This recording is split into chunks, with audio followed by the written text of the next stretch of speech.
nhục thân luân hồi của Bần tăng, dưới sự bảo vệ của ngươi, cũng bình an vô sự. Bần tăng xin cảm tạ. Nghe Kim Thiền Tử nói, Từ Phương lắc đầu thở dài, ta cũng chỉ vì công đức trên đường thỉnh kinh, không phải thật lòng bảo vệ đường Tam Tạng. Ngươi không cần cảm tạ ta, dù ngươi có mục đích gì, nhưng kết quả là như vậy.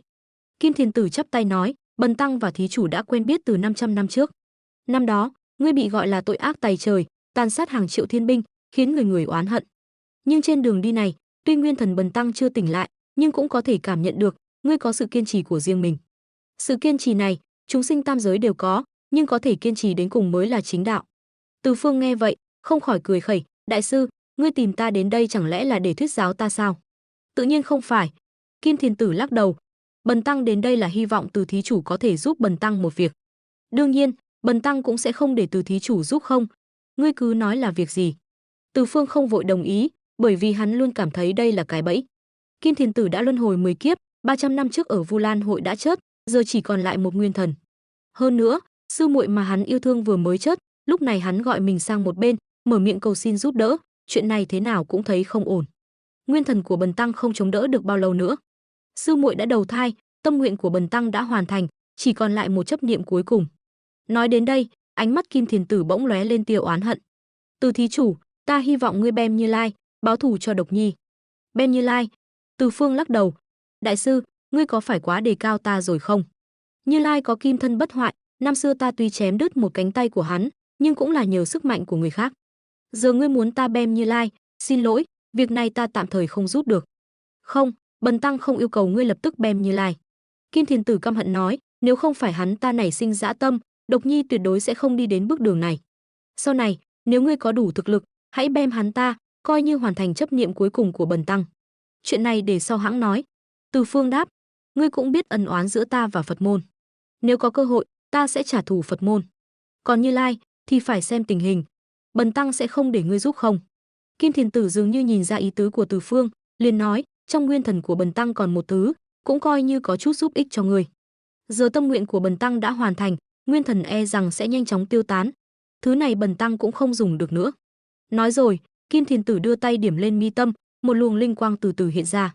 Đây là thành quả tu luyện cả đời của Bần tăng, hôm nay tặng cho Từ thí chủ, mong Từ thí chủ nhận cho. Đối với Kim Thiền Tử, trước khi luân hồi, hắn rất kính trọng Như Lai. Dù sao trong mắt hắn, sư tôn Như Lai luôn quan tâm đến tam giới, phổ độ chúng sinh. Nhưng từ khi Tôn Ngộ Không đại náo thiên cung, Như Lai đã thay đổi, trở nên đầy dã tâm, bất chấp thủ đoạn. Thậm chí, đã từng làm lung lay tín niệm của Kim Thiền Tử. Điều khiến hắn đau lòng nhất, không phải là việc Như Lai ra tay bem hắn, mà là đối với Độc Nhi. Độc Nhi là do Như Lai đích thân điểm hóa, cuối cùng vì hoàn thành nhiệm vụ của Như Lai mà tẩu hỏa nhập ma. Nhưng Như Lai lại không chịu ra tay cứu giúp. Giờ Độc Nhi lại vì sự uy hiếp của Như Lai mà hiến tế thọ nguyên, chỉ để đánh thức nguyên thần của hắn. Đáng tiếc, nàng ta không biết rằng nguyên thần của hắn đã bị tiêu hao quá nhiều trong luân hồi, dù có tỉnh lại cũng không chống đỡ được bao lâu. Nhìn linh quang trong tay Kim Thiền Tử, Từ Phương trùng lòng. Hắn cảm nhận được một hơi thở quen thuộc từ luồng linh quang này. Đây là lực lượng của pháp tắc. Kim Thiền Tử nhìn Từ Phương đang biến sắc, chậm rãi nói: Bần tăng từ nhỏ đã tu hành trong Phật môn, theo pháp chỉ của Như Lai tu luyện không gian pháp tắc. Ban đầu chỉ nghĩ rằng hắn ta thấy bản thể của Bần tăng là lục xí kim thiền, có không gian thần thông nên đặc biệt bảo vệ. Giờ nghĩ lại, Như Lai có dụng ý khác. Không gian pháp tắc. Từ Phương nhíu mày hỏi, nếu Như Lai cần không gian pháp tắc của ngươi, tại sao lại không tước đoạt nó? Đó là bởi vì một khi bị tước đoạt pháp tắc, nguyên thần của Bần tăng sẽ không thể chống đỡ, lập tức tiêu tán. Kim Thiền Tử nói, hắn ta vẫn cần Bần tăng đi Tây Thiên để đảm bảo an toàn, tự nhiên sẽ không dễ dàng ra tay. Nhưng giờ Bần tăng chỉ còn chấp niệm bem Như Lai. Với trạng thái hiện tại của Bần tăng, đừng nói chỉ còn nguyên thần, cho dù là thời kỳ đỉnh cao cũng không thể đánh bại Như Lai. Vì vậy, Từ thí chủ, ngươi có nguyện ý giúp Bần tăng hoàn thành chấp niệm cuối cùng này không? Khi nói, Kim Thiền Tử đưa tay ra, luồng linh quang đặt trước mặt Từ Phương. Được, đại sư đã tin tưởng ta, ta tự nhiên không thể phụ lòng tốt của đại sư. Từ Phương vỗ ngực nói, lực lượng của pháp tắc vượt trội hơn thần thông, hắn tự nhiên không thể bỏ qua. Dù sao hắn cũng đã đối đầu với Phật môn, Như Lai sớm muộn gì cũng là đối thủ của hắn. Mà Kim Thiền Tử cũng không yêu cầu phải bem Như Lai ngay lập tức, loại tiện nghi này không chiếm mới là đồ ngốc. Bần tăng dường như đã đánh mất thứ gì đó quan trọng. Đường Tăng cưỡi bạch mã, lẩm bẩm. Trong ký ức của hắn, sau khi bị yêu quái bắt đi, hắn thấy yêu quái muốn cưỡng bức mình, sau đó hắn không biết gì nữa. Khi tỉnh lại, trước mặt đã là Từ Phương và những người khác. Chuyện gì đã xảy ra, mọi người đều im lặng không nói, khiến Đường Tăng trong lòng thấp thỏm bất an. Ở trong động yêu quái, Bần tăng rốt cuộc có bị thất thân hay không? Hay là đã thất thân rồi, sau đó được mấy người này cứu ra, nhưng vì thất thân nên bị xóa ký ức. Hắn mơ hồ cảm thấy mình đã mất thứ gì đó trong cơ thể, nhưng lại không nói rõ được. Cái tên ngây thơ này đúng là phiền phức. Trong lòng bồn chồn, hắn luôn nghi ngờ mình đã mất trinh tiết trong tay yêu quái. Ha ha ha, ngươi quan tâm mất cái gì làm gì? Lão Tôn bảo vệ ngươi đến Tây Thiên an toàn là được rồi, cần quản nhiều vậy sao? Tôn Ngộ Không vác thiết bảng cười lớn. Đối với Đường Tăng, lúc này Tôn Ngộ Không cũng tràn đầy đồng cảm. Đây là một con cờ của Phật môn trên đường Tây Du, cả đời thân bất do kỳ.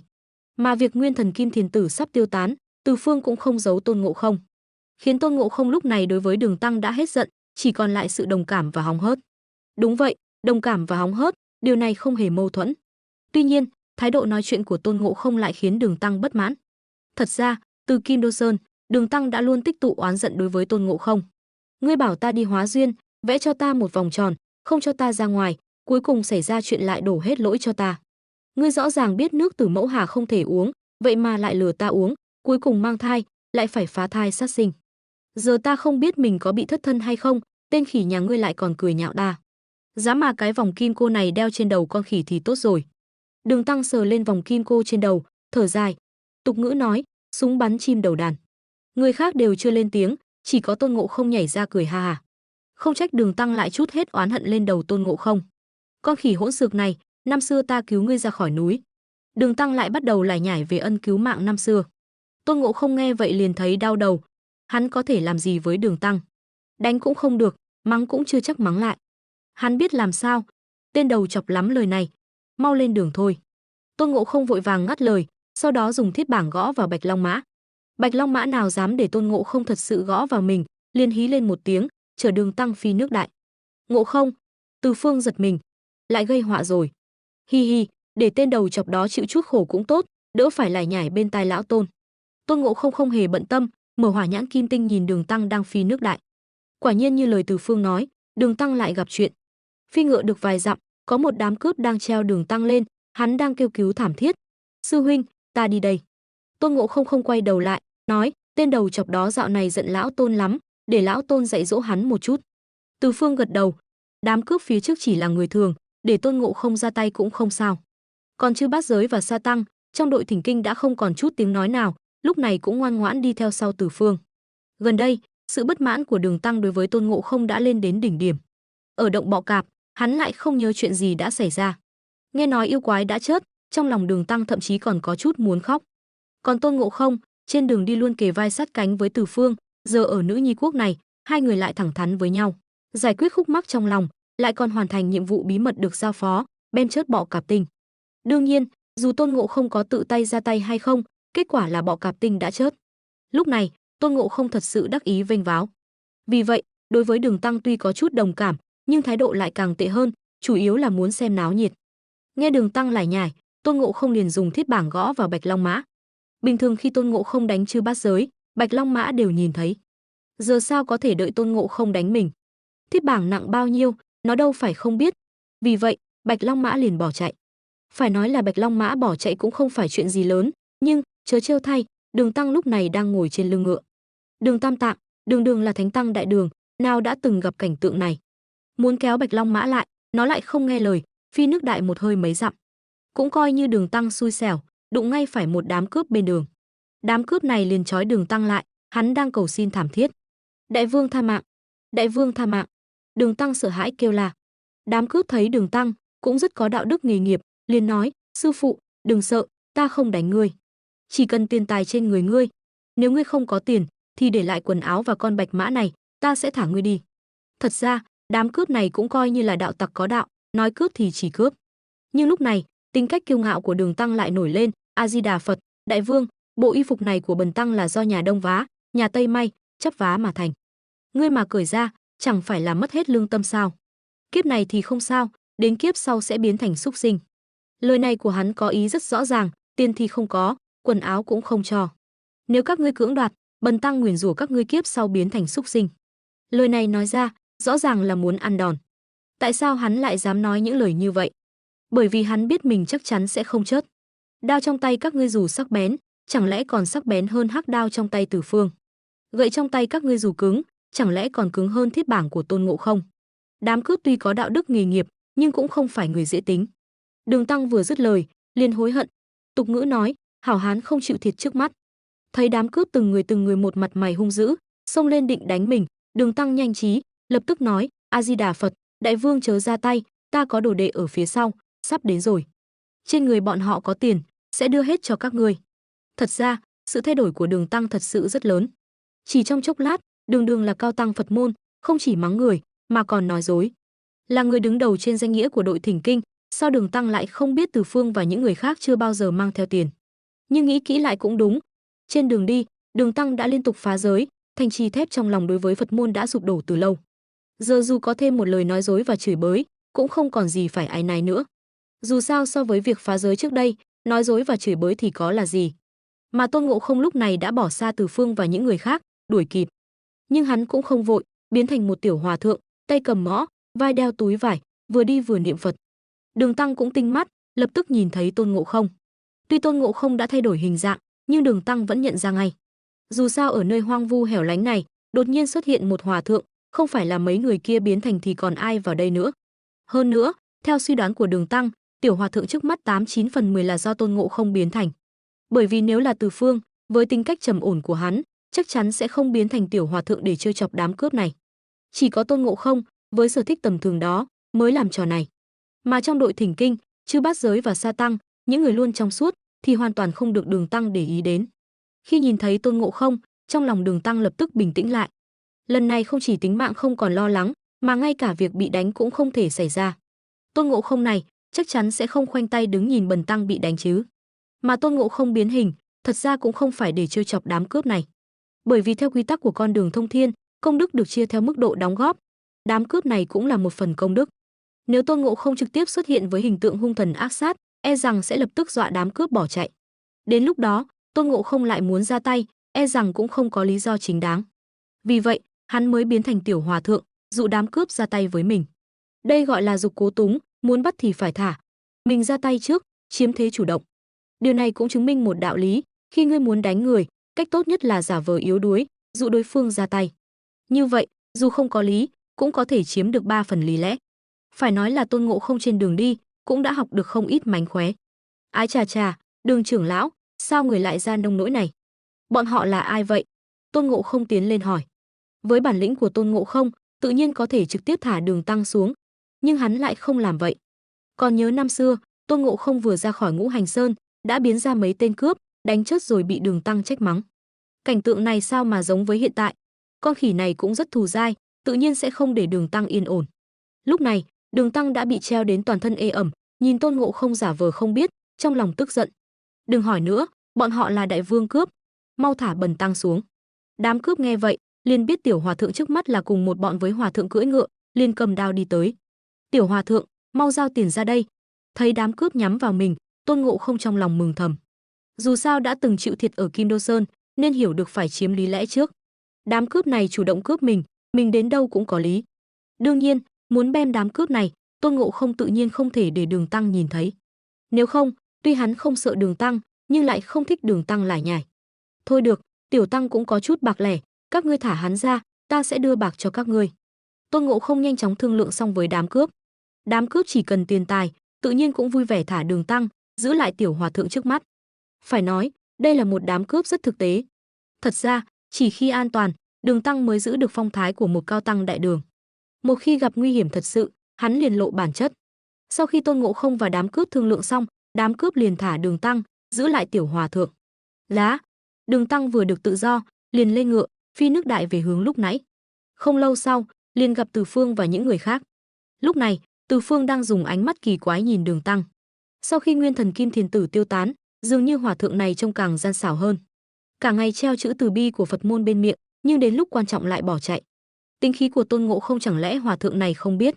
Hơn nữa, năm xưa vừa ra khỏi Ngũ Hành Sơn, Tôn Ngộ Không còn có tiền án. Đám cướp đó sao còn mạng sống?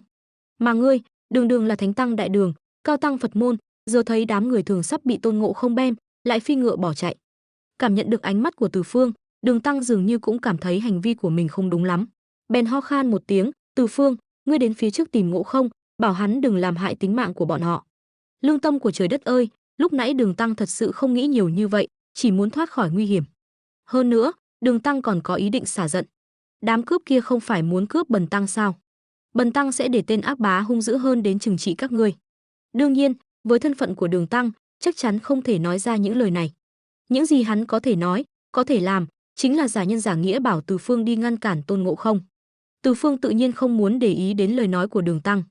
Hơn nữa, hắn thấy rất rõ ràng, Tôn Ngộ Không đã sớm lộ nguyên hình ngay khi Đường Tăng rời đi, một gậy đánh chết tên cướp cầm đầu, khiến đám lâu la còn lại sợ hãi bỏ chạy tán loạn.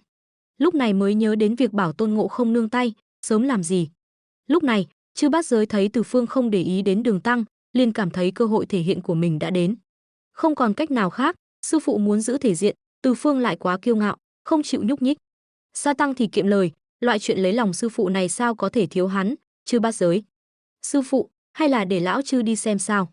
Sự tình nguyện của Chư Bát Giới lập tức khiến Đường Tăng được an ủi phần nào. Cả đội thỉnh kinh, Bần Tăng vẫn có người để sai bảo. Đi đi, nhớ kỹ, đừng để Ngộ Không làm hại tính mạng của bọn họ. Đường Tăng còn chưa dứt lời, Chư Bát Giới đã vác đinh ba chạy lon ton đi. Mấy dặm đường, gần như trong nháy mắt đã đến. Tuy Chư Bát Giới thấy rõ mọi chuyện, nhưng khi cần diễn xuất thì diễn xuất rất đạt. Sư huynh, sư phụ bảo huynh đừng làm hại tính mạng của bọn họ. Lúc này, Tôn Ngộ Không đã cất thiết bảng. Dù sao tên cướp cầm đầu cũng đã bị đánh chết, tha cho đám lâu la còn lại cũng không sao. Dù sao công lao này cũng là của lão Tôn. Được rồi, lão Tôn không ra tay, không ra tay. Thật ra, mấy trò vặt của Tôn Ngộ Không bình thường, nhiều nhất cũng chỉ lừa được Đường Tăng, loại người thường. Chư Bát Giới năm xưa là Thiên Bồng Nguyên Soái, tu vi cũng không tầm thường, tự nhiên đã sớm thấy Tôn Ngộ Không ra tay rồi. Lúc này còn nói gì mà không ra tay, chẳng lẽ thật sự coi lão chư là heo sao? Không đúng, sao lão chư lại thấy có hai người nằm đó? Chư Bát Giới cười thầm trong lòng, con khỉ này cũng biết lừa người. Không ngờ Tôn Ngộ Không chỉ là không muốn phiền phức, tránh cho Đường Tăng lại lải nhải. Hai huynh đệ đó tối qua không ngủ, giờ đang nằm đó ngủ đấy. Tôn Ngộ Không vừa nói vừa kéo Chư Bát Giới quay về. Đường Tăng đã sớm chờ ở đó, thấy Tôn Ngộ Không kéo Chư Bát Giới về, vội vàng hỏi, Bát Giới, bên đó thế nào rồi? Sư phụ, sư huynh đánh chết hai tên cướp. Lão Chư thấy óc của bọn họ bắn cả ra ngoài. Chư Bát Giới ghé sát vào Đường Tăng, nói. Tôn Ngộ Không mặt mày tối sầm lại. Đường Tăng càng thêm kinh ngạc, vội vàng nói, sao lại nghiêm trọng vậy? Bát Giới, ngươi mau lấy tiền ra mua 2 miếng cao rán cho bọn họ. Sư phụ, ngươi không nghe thấy hai người đó đã bị sư huynh đánh chết rồi sao? Chư Bát Giới lại nhắc lại một lần nữa. Đường Tăng lúc này mới trầm mặt xuống, không ngừng lẩm bẩm, toàn là những lời trách móc Tôn Ngộ Không. Mà Tôn Ngộ Không thì hoàn toàn không quan tâm, vác thiết bảng, tai trái vào tai phải ra. Từ Phương đứng bên cạnh cũng không để ý, gọi Bạch Long Mã và Sa Tăng cùng nhau lên đường. Đường Tăng lẩm bẩm một hồi, thấy Tôn Ngộ Không hoàn toàn không nghe, liền cảm thấy chán nản. Sau đó bảo Chư Bát Giới đào hố chôn hai tên cướp. Chư Bát Giới kêu khổ thầm, Tôn Ngộ Không bem người, lại bắt lão Chư đào hố. Nhưng nghĩ đi nghĩ lại, ngoài hắn ra, thật sự không còn ai để đào hố chôn người. Mọi người tiếp tục đi về phía tây, đi được khoảng 20-30 dặm, trời dần tối. Phía bắc đường có một ngôi nhà, Đường Tăng chỉnh trang y phục, tiến lên gõ cửa xin nghỉ qua đêm. Mất một hồi lâu giải thích về ngoại hình của Tôn Ngộ Không, Chư Bát Giới và Sa Tăng, chủ nhà, ông lão họ Dương, mới run rẩy mở cửa, mời mọi người vào. Oai oăm thay, sau khi mọi người ăn cơm chay xong, đang chuẩn bị nghỉ ngơi, thì nửa đêm, con trai của ông lão họ Dương trở về. Con trai của ông lão họ Dương chính là một trong những tên cướp đã cướp Đường Tăng ban ngày. Thấy đại ca bị con khỉ đánh chết, giờ lại nghe nói Đường Tăng và những người khác đang nghỉ qua đêm ở nhà mình, trong lòng mừng rỡ. Nếu có thể bem mấy tên hòa thượng đó, báo thù cho đại ca, chẳng phải mình sẽ trở thành đại ca mới sao? Tên Tiểu Dương này bị ý nghĩ trở thành đại ca mới làm mờ mắt, nhất thời quên mất bản lĩnh của Tôn Ngộ Không. Liền ngay trong đêm, hắn tìm 10 mấy huynh đệ, mang theo vũ khí, đến tìm Đường Tăng và những người khác gây sự. Ông lão họ Dương tự nhiên biết con trai mình là loại người gì. Thấy hắn đi gọi người, trong lòng biết không ổn, liền vội vàng gọi Đường Tăng và những người khác dậy, giục mọi người nhanh chóng lên đường, đừng đợi đến sáng. Tiểu Dương dẫn theo huynh đệ đến bắt Đường Tăng, lại ngạc nhiên phát hiện năm thầy trò Đường Tăng đã rời đi, trong lòng tức giận. Trong cơn thịnh nộ, hắn đã vô tình bem chết cha mẹ mình ngay tại chỗ. Sau đó, tên Tiểu Dương này nổi cơn ác tâm, túm lấy người vợ đang la hét muốn đi báo quan, một đao kết liễu mạng sống của nàng. Phải nói, tên này thật sự tàn nhẫn, cha mẹ và vợ mình đều chết dưới tay hắn. Nhưng lúc này, Tiểu Dương không còn quan tâm nhiều nữa. Hắn lần theo dấu móng ngựa, dẫn theo 10 mấy tên đàn em, dọc theo đường lớn đuổi theo nhóm 5 người về phía tây. Từ Phương và Tôn Ngộ Không đều rõ ràng tội ác của Tiểu Dương. Dù sao hai người này, một người đã nhận được chỉ thị bí mật, một người là người xuyên không nắm rõ cốt truyện, đối với loại người bất nhân bất nghĩa này, họ tự nhiên sẽ không tha. Tên hòa thượng kia ở ngay phía trước, anh em nhanh lên. Trời vừa hửng sáng, Đường Tăng và mọi người sau một đêm vất vả, đang ngồi bên đường nghỉ ngơi. Đường Tăng còn chưa kịp làm ấm chỗ ngồi trên tảng đá ven đường thì đã nghe thấy phía sau có tiếng ồn ào. Ây da, không ổn rồi, có phải bọn cướp đuổi theo không? Đường Tăng lập tức tỉnh táo hẳn, quét sạch mệt mỏi. Nhanh, chúng ta đi nhanh lên. Nói rồi ông ra hiệu cho bát giới dắt Bạch Long Mã đến, leo lên ngựa định bỏ chạy. Tôn Ngộ Không thì cười khẩy, nói, mọi người đi trước đi, lão Tôn ta đoạn hậu cho. Nói xong, Tôn Ngộ Không quay đầu nhìn mười mấy tên cướp đang đuổi theo, lại thấp giọng nói với Từ Phương, sư huynh, đã nói rồi đám cướp này để lão Tôn ta xử lý. Hôm qua lão Tôn chưa xử lý xong, hôm nay cứ để chúng chất hết trên tay lão Tôn. Huynh đừng nhúng tay vào. Tuy nhiên, Từ Phương lại động lòng, nói, đã nói là chỉ đám cướp hôm qua thôi, hôm nay không thể nhường cho đệ được. Bởi vì anh biết cốt truyện, nếu thật sự để Tôn Ngộ Không ra tay, chắc chắn khó kiềm chế sát tâm. Nhưng Đường Tăng hôm qua đã cằn nhằn rất lâu, bày tỏ sự bất mãn với việc Tôn Ngộ Không tùy tiện bem người. Nếu hôm nay Tôn Ngộ Không tiếp tục bem người, Đường Tăng chắc chắn sẽ nổi giận. Đương nhiên, Từ Phương không quan tâm Đường Tăng nổi giận, chỉ sợ Tôn Ngộ Không giận dỗi. Bởi vì yêu quái sắp xuất hiện chính là Lục Nhĩ Mị Hầu, kẻ được mệnh danh là thông hiểu âm thanh, thấu hiểu quá khứ vị lai, vạn vật đều rõ ràng. Thần thông và thủ đoạn của Lục Nhĩ Mị Hầu giống hệt Tôn Ngộ Không, hắn sẽ thừa dịp Tôn Ngộ Không cãi nhau với Đường Tăng rồi bỏ đi mà lèn vào.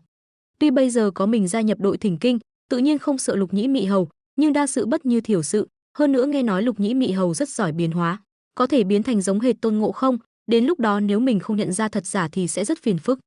Tôn Ngộ Không lại cười hề hề, nói, nếu vậy thì xem ai nhanh tay hơn. Từ Phương còn chưa nói hết câu, Tôn Ngộ Không đã ra tay. Với cảnh giới Đại La Kim Tiên, muốn bem mấy tên phàm nhân nhỏ bé chẳng phải dễ như trở bàn tay sao?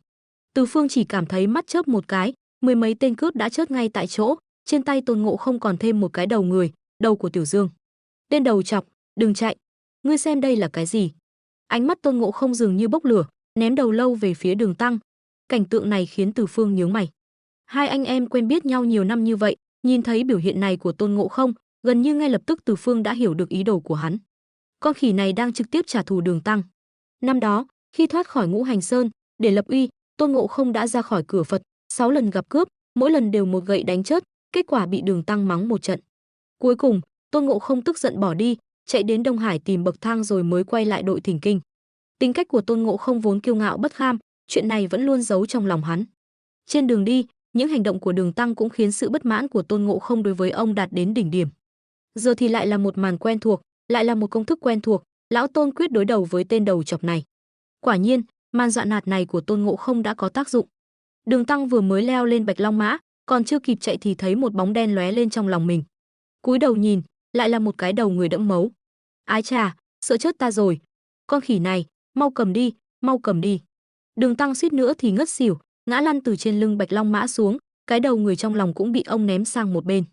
Từ Phương và Tôn Ngộ Không nhìn thấy phản ứng này của Đường Tăng, cũng không khỏi liếc mắt nhìn nhau, trong ánh mắt đều lóe lên một tia khinh bỉ.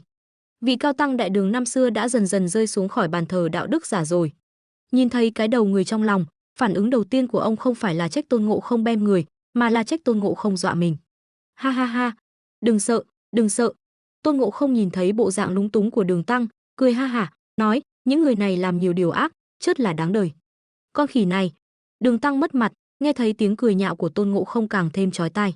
Lại nhìn cái đầu người đẫm máu bị mình ném đi, ông mắng, bọn cướp này dù có làm ác đến đâu thì cũng có quan phủ bắt chúng, liên quan gì đến ngươi? Thiên Tử và Bọ Cạp Tinh đều đáng thương, ngươi lại động thủ giết bọn chúng. Ngươi thật tàn nhẫn, tùy tiện bem người, không phân biệt đúng sai, làm sao có thể đến Tây Thiên Thỉnh được chân kinh? Ngươi đi đi, bần tăng không giữ ngươi lại. Lúc này, Đường Tăng lại lên cơn, chuyện đuổi người không phải lần đầu tiên ông làm. Trước đây muốn đuổi Từ Phương đi, tiếc là bị Từ Phương dọa cho một trận, sau đó được Quan Âm ngăn lại. Bây giờ, lại bị Tôn Ngộ Không dọa cho sợ rồi cười nhạo, lòng tự trọng yếu ớt của ông không chịu nổi nữa. Nếu có thể đuổi hai cái gai trong đội Thỉnh Kinh đi thì tốt rồi, Đường Tăng nghĩ như vậy, cho dù chỉ đuổi được một người cũng được. Từ Phương ánh mắt lạnh lùng, dường như đoán được suy nghĩ của Đường Tăng, lập tức tiến lên một bước, nói, Đường trưởng lão, những tên cướp kia tội ác tày trời, nếu không sớm trừ khử chúng, ngày sau chẳng phải sẽ có thêm nhiều sinh mạng bị hại sao? Từ Phương, bần tăng, với Tôn Ngộ Không giao tình sâu đậm. Không cần nói nữa. Đường Tăng lắc đầu, thái độ rất kiên quyết. Hôm qua con khỉ này bem người, bần tăng đã không so đo với nó.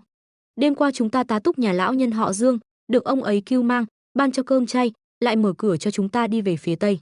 Con trai ông ấy tuy bất hiếu, nhưng có liên quan gì đến chúng ta?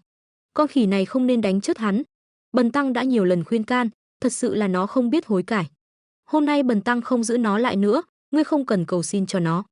Nói một tràng dài, ý của Đường tăng rất rõ ràng, ngươi bem người, bần tăng không muốn giữ ngươi lại nữa. Tôn Ngộ Không nghe thấy những lời này của Đường tăng, cũng rất dứt khoát, cười lạnh một tiếng, quay đầu bỏ đi. Thật lòng mà nói, hắn đã chịu đựng lão hòa thượng này đủ rồi. Nếu không phải trong lòng nghĩ đến công đức trên con đường thông thiên, hắn làm sao lại ở lại hầu hạ lão hòa thượng này. Mà bây giờ lão hòa thượng này càng ngày càng quá đáng, khiến trong lòng Tôn Ngộ Không nổi lên sát khí. Cho dù là công đức trên con đường thông thiên cũng không giữ được hắn nữa. Bát Giới và Sa Tăng ở bên cạnh thì ngơ ngác nhìn nhau. Trong chốc lát, mọi người sắp tan rã rồi sao? Con khỉ này và Đường tăng muốn làm thật à? Không có lão Tôn, e rằng ngươi không đến được Tây Thiên, không gặp được Phật tổ. Tôn Ngộ Không cười lạnh một tiếng, quay đầu nhìn Từ Phương, nói: sư huynh, hôm nay không phải lão Tôn không nể mặt huynh, mà là tên đầu chọc này quá đáng. Lão Tôn xin cáo từ. Đường tăng thấy Tôn Ngộ Không thật sự có ý định tan rã, trong lòng cũng không khỏi kiên định. Vất vả lắm mới có cơ hội đuổi cái gai này đi, Đường tăng sao có thể bỏ qua. Con đường Tây Thiên còn dài, không có ngươi, Tôn Ngộ Không, chẳng lẽ bần tăng không thể đến Tây Thiên được sao? Bần tăng tự có Bát Giới, Sa Tăng và Từ Phương bảo vệ, mỗi người có số phận riêng, có thể đến Tây Thiên hay không, không liên quan gì đến ngươi. Đường tăng cứng cổ nói. Tôn Ngộ Không cười lạnh một tiếng, không để ý đến Đường tăng nữa, mà nhìn Từ Phương: sư huynh, huynh định thế nào? Thôi được, đã Đường trưởng lão không giữ chúng ta lại, vậy chúng ta tự đi tiêu dao tự tại. Lúc này Từ Phương đã phát hiện ra dường như có điều gì đó kỳ lạ. Hơn nữa anh biết yêu quái tiếp theo xuất hiện là Lục Nhĩ Mị Hầu. Thời điểm Lục Nhĩ Mị Hầu xuất hiện chính là lúc Tôn Ngộ Không rời khỏi đội Thỉnh Kinh. Vì vậy, Từ Phương định tạm thời rời đi cùng Tôn Ngộ Không, bám sát hắn xem có thể dụ ra Lục Nhĩ Mị Hầu hay không. Dù sao tên này cũng là một mối nguy hiểm tiềm ẩn, sớm dụ ra tiêu diệt mới là thượng sách. Nếu không, một khi Lục Nhĩ Mị Hầu thật sự biến thành giống hệt Tôn Ngộ Không, đến lúc đó mình phải làm sao? Đường tăng nghe thấy lời này của Từ Phương, hai mắt trợn tròn, trong lòng mừng rỡ. Ban đầu ông chỉ định đuổi Tôn Ngộ Không, cái gai còn lại là Từ Phương thì tìm cơ hội sau. Không ngờ, niềm vui đến nhanh như vậy. Từ Phương lại muốn cùng Tôn Ngộ Không đồng tiến thoái, cùng nhau rời đi. Thật là bất ngờ, mừng rỡ vô cùng. Tốt, tốt. Hai người các ngươi lại không nghe lời như vậy. Nếu đã thế, các ngươi đi sớm đi. Bần tăng không có các ngươi cũng có thể đến Tây Thiên. Đối với tính cách của Đường tăng, có thể nói ra những lời này, Từ Phương không hề cảm thấy bất ngờ. Hai sư huynh đệ đạp mây bay đi, thật là tiêu sái. Chỉ là sau khi tiêu sái xong, Tôn Ngộ Không bắt đầu buồn phiền. Lần trước bị đuổi đi là Từ Phương, còn chưa thật sự rời đi đã bị Quan Âm Bồ Tát ngăn lại. Lần đầu tiên Tôn Ngộ Không rời đi là vì giận dỗi, chạy đến Đông Hải uống 2 chén rượu rồi quay lại. Vậy vấn đề là, lần này rời đi thì đi đâu? Tuy rằng tam giới rộng lớn, bất cứ nơi nào cũng có thể đi, nhưng dù sao cũng liên quan đến con đường thông thiên, Tôn Ngộ Không phải suy nghĩ cho kỹ. Mục đích của Từ Phương là bám sát Tôn Ngộ Không để làm rõ chuyện Lục Nhĩ Mị Hầu, tự nhiên sẽ không lo lắng đi đâu. Ngược lại là Tôn Ngộ Không, trong đầu lóe lên vô số suy nghĩ. Trước tiên, lựa chọn tốt nhất tự nhiên là quay về Hoa Quả Sơn. Nhưng Tôn Ngộ Không kiêu ngạo, bất kham, bản thân đã bị trấn áp ở Ngũ Hành Sơn 500 năm. Bây giờ nói ra ngoài là đi theo đội Thỉnh Kinh đến Tây Thiên lấy kinh, kết quả chưa tu thành chính quả thì chớ, lại còn bị người ta đuổi ra. Điều này khiến Tề Thiên Đại Thánh làm sao có thể mặt dày mày dạn chạy về Hoa Quả Sơn. Lựa chọn thứ hai là vẫn như lần trước, đến Đông Hải tìm Ao Quảng than thở, thông qua Ao Quảng để chuyển lời đến những đại lão đứng sau. Con đường Thỉnh Kinh này lão Tôn không đi nữa, lý do là tên đầu chọc kia không cho lão Tôn đi. Nhưng ý nghĩ này vừa lóe lên đã bị Tôn Ngộ Không gạt bỏ. Dù sao lần trước đã đi một lần này lại đi tìm lão Long Vương kia, lão Tôn còn mặt mũi nào nữa. Ngoài ra, còn có thể đến Thiên Đình hoặc hải ngoại tiên đảo. Nhưng năm đó mình đại náo Thiên Cung, sư huynh Từ Phương bị mình liên lụy cũng phản bội Thiên Đình, bây giờ vẫn chưa hòa giải với Thiên Đình, làm sao đi được. Còn hải ngoại tiên đảo, chuyện bị đuổi khỏi đội Thỉnh Kinh này thật sự mất mặt, khiến Tôn Ngộ Không không bước nổi chân. Suy nghĩ nát óc, Tôn Ngộ Không đột nhiên nghĩ đến một nơi, Nam Hải Phổ Đà Lạc Già Sơn, đạo tràng của Quan Âm Bồ Tát. Đương nhiên, Tôn Ngộ Không và mọi người bây giờ vẫn chưa biết Quan Âm đã từ bỏ Phật hiệu Quan Âm tôn giả của Phật môn, hóa thành Diệu Thiện. Quan Âm này là một trong những người khởi xướng kế hoạch Phật pháp đông độ, cũng là người trực tiếp quản lý mọi việc trên đường Tây Du, Tôn Ngộ Không không có lý do gì mà không đi tìm mà. Dù sao cãi nhau với tên đầu chọc kia cũng coi như là chuyện công việc. Sư huynh, lão Tôn thật sự ấm ức, chi bằng chúng ta đến Lạc Già Sơn tìm Quan Âm nói lý lẽ. Tôn Ngộ Không nghĩ xong liền nói. Từ Phương gật đầu, cũng được, dù chúng ta tiếp tục Tây Du hay tay, chuyện này cũng phải có kết thúc. Tìm Quan Âm là hợp lý nhất. Hai anh em vỗ tay nhất trí, liền đạp mây đi về phía Nam Hải. Nam Hải Phổ Đà Lạc Già Sơn đã không còn cảnh tượng tiên gia ngày xưa, nhìn vào chỉ thấy tiêu điều. Đạo tràng của Quan Âm này đã xảy ra chuyện gì, Tại sao lại trở thành như vậy? Từ Phương cũng hơi khó hiểu. Tôn Ngộ Không càng không rõ tình hình, liền kéo Từ Phương, nói, kệ nó xảy ra chuyện gì, chúng ta cứ đi tìm Quan Âm nói rõ. Từ Phương gật đầu. Tôn Ngộ Không thì nghiêng đầu suy nghĩ một chút, sau đó lại bổ sung, sư huynh, lát nữa gặp Quan Âm, huynh đừng nói gì, cứ để lão Tôn tự mình xử lý. Dù sao chuyện lần này là do Tôn Ngộ Không gây ra, hắn không muốn luôn để sư huynh giúp mình. Diệu Thiện đã rời khỏi Phật môn, nên đối với chuyện Tây Du Thỉnh Kinh bây giờ cũng không còn quan tâm lắm. Bất ngờ nhìn thấy Từ Phương và Tôn Ngộ Không đến đây, bà không khỏi ngẩn ra.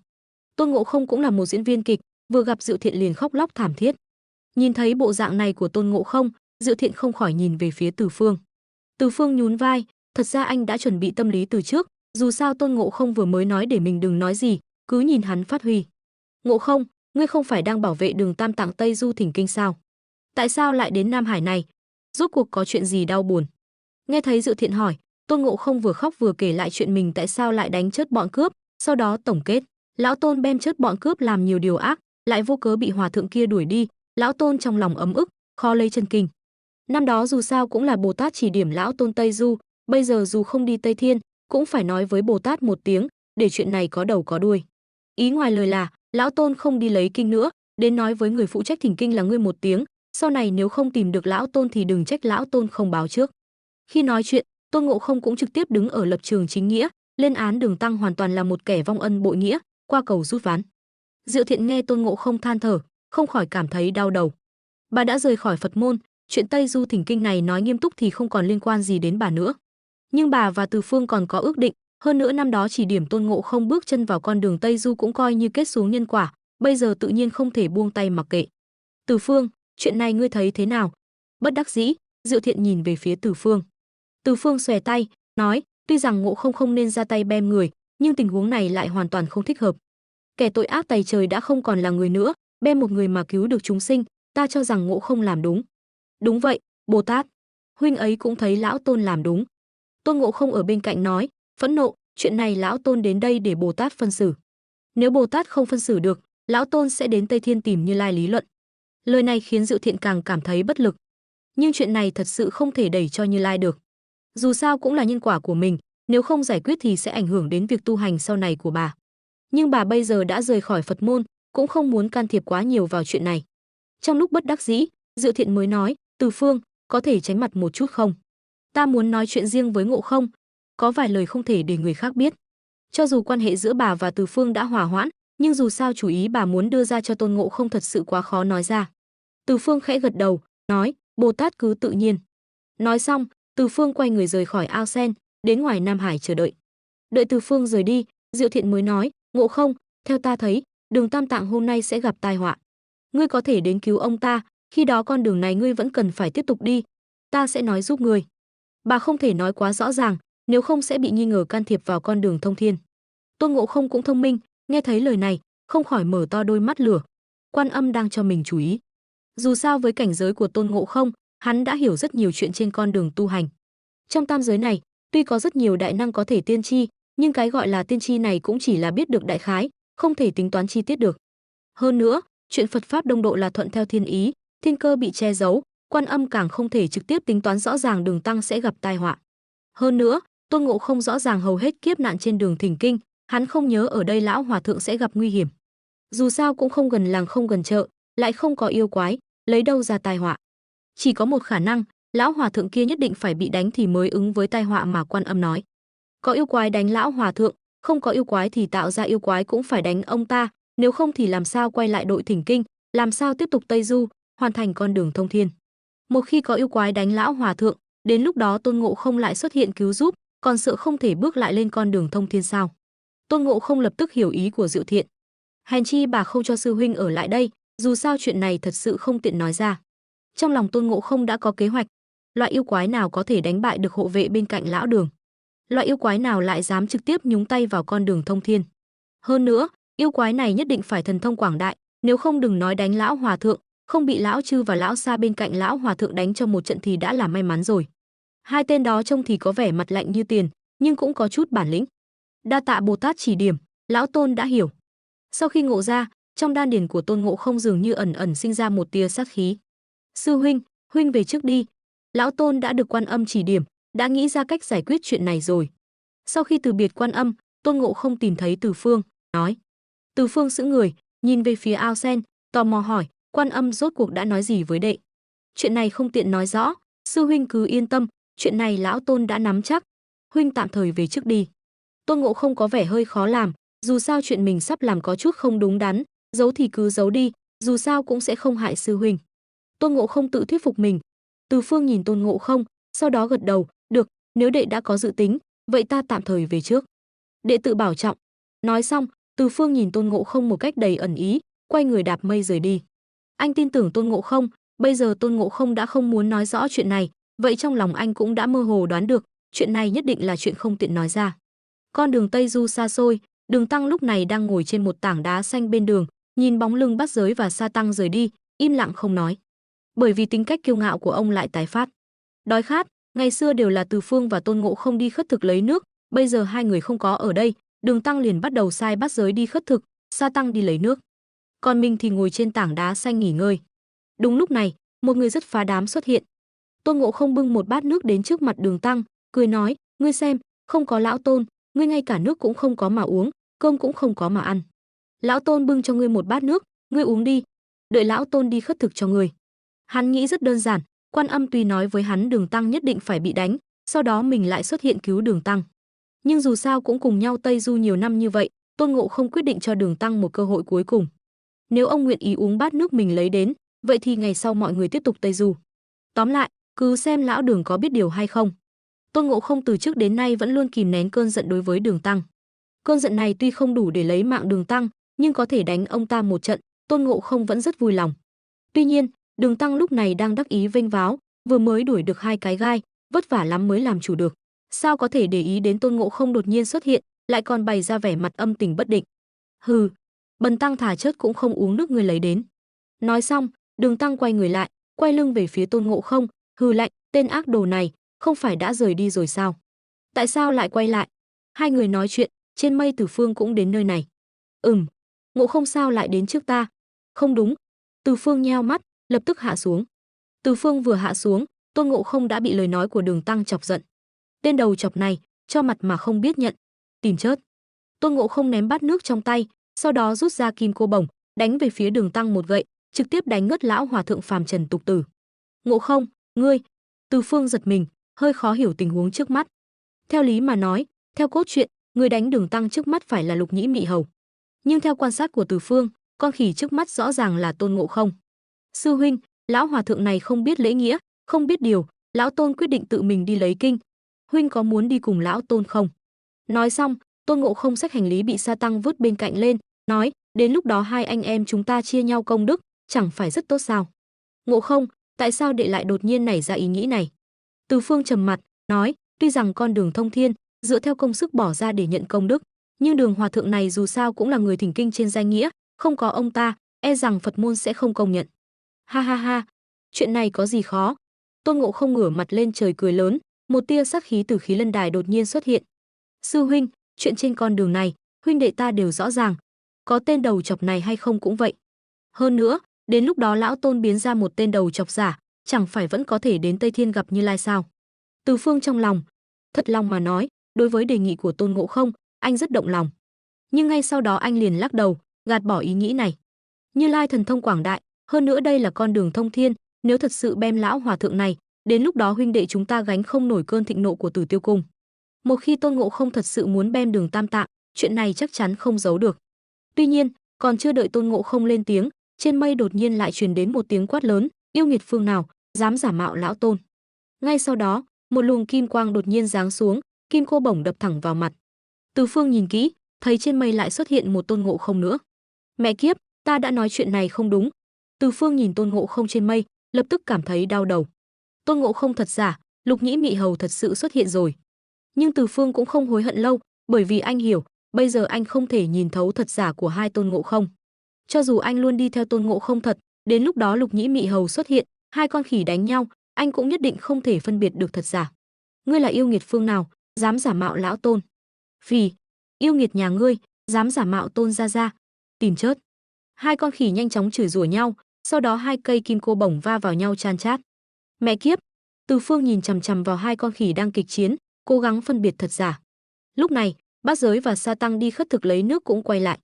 Khi bọn họ nhìn thấy Đường Tăng ngất xỉu trên mặt đất, còn Từ Phương đứng bên cạnh dường như đang xem náo nhiệt, tiếp đó hai con khỉ đánh nhau, lập tức ngơ ngác. Chuyện này rốt cuộc là sao? Tại sao lại có hai đại sư huynh?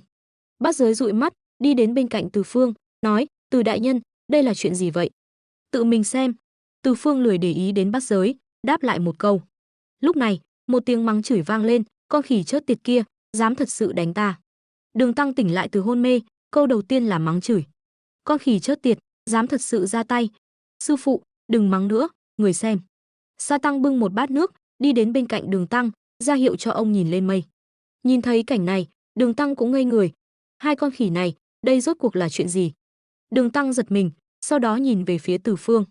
Từ Phương không để ý đến Đường Tăng, mà nhìn chằm chằm vào hai con khỉ đang đánh nhau. Hai người rốt cuộc ai thật ai giả? Đường Tăng thấy không hỏi được gì từ Từ Phương, liền lớn tiếng hỏi. Hai con khỉ trên mây vừa đánh nhau vừa lớn tiếng nói: "Lão Tôn là thật." Tên đầu chọc, ngươi còn nhớ năm đó là ngươi cứu Lão Tôn ra khỏi Ngũ Hành Sơn không? Vì Lão Tôn mới là thật. Sư huynh, ngươi còn nhớ năm đó chúng ta cùng nhau bái sư học nghệ ở Phương Thốn Sơn không? Lão Tôn mới là thật. Sư huynh, năm đó chúng ta cùng nhau chống lại Thiên Đình, chuyện Lão Tôn liên lụy ngươi phản kháng Thiên Đình ngươi quên rồi sao? Hai con khỉ đánh nhau tóe lửa, còn tranh nhau nói khiến Đường Tăng và Từ Phương cùng những người khác ngơ ngác nhìn nhau. Một con khỉ đã là cái gai, nhảy nhót lung tung khiến Bần Tăng không có quyền tự chủ, bây giờ lại thêm một con nữa. Nghĩ đến đây, Đường Tăng lập tức cảm thấy tuyệt vọng, cảm thấy việc thỉnh kinh không còn hy vọng nữa. Từ Phương không nói gì, lúc này anh đang cẩn thận quan sát kim cô bổng trong tay hai con khỉ. Kim cô bổng năm đó trấn giữ Đông Hải, Từ Phương đã từng đến trước và cảm nhận được sự thanh tịnh của kim cô bổng. Vì vậy, anh muốn dựa vào kim cô bổng để phân biệt thật giả của hai Tôn Ngộ Không. Dù sao kim cô bổng là do Thái thượng lão quân tự tay luyện chế, thời thượng cổ ban cho Vũ Vương trị thủy, cuối cùng rơi xuống Đông Hải tam giới, chỉ có một cây duy nhất. Sau khi quan sát một lúc, Từ Phương phát hiện kim cô bổng trong tay hai con khỉ giống hệt nhau về hình dáng, rất khó phân biệt thật giả. Điểm khác biệt duy nhất là khí tức của hai cây kim cô bổng. Kim cô bổng thật có một loại khí tức thần thánh, đây là sát khí đặc trưng của kim cô bổng. Còn cây kim cô bổng kia, tuy cũng có sát khí này, nhưng trong sát khí lại thêm một tia lệ khí, khí thế ngập trời, hung hãn bức người. Thì ra là ngươi. Từ Phương tự nhiên cũng rất hiểu kim cô bổng, khi anh phát hiện kim cô bổng trong tay con khỉ bên phải có thêm một tia lệ khí, lập tức ra tay. Quỷ Khốc gào thét lao đến. Sư huynh, ngươi! Sắc mặt con khỉ bên phải biến đổi, cảm nhận được sát khí ngập trời của Quỷ Khốc, tự nhiên không dám khinh thường. Kim cô bổng chắn lại, chỉ bằng chút bản lĩnh này cũng dám xuất hiện. Trong tiếng cười lạnh của Từ Phương, sát luật đột nhiên xuất hiện, sát khí ngập trời đè nén đến mức người ta không thở nổi. Trong khoảnh khắc, thân ảnh Từ Phương lóe lên, đã đến trước mặt Tôn Ngộ Không bên phải. Chất đi! Một quyền kèm theo lục đinh thần hỏa, hung hăng đánh vào bụng con khỉ đó. Phụt! Từ Phương toàn lực ra tay, con khỉ bên phải phun ra một ngụm máu, thân hình bay ngược ra ngoài. Phụt! Tuy nhiên, còn chưa kịp để Từ Phương đuổi theo, Tôn Ngộ Không bên trái đột nhiên đưa tay ra, kéo Từ Phương lại với vẻ mặt yếu ớt. Sư huynh, đừng! Nhìn thấy vẻ mặt này của Tôn Ngộ Không, Từ Phương trong lòng. Ngộ Không, chẳng lẽ đối với Tôn Ngộ Không giả này? Trong lòng Từ Phương đã có phán đoán đại khái. Thật không ngờ.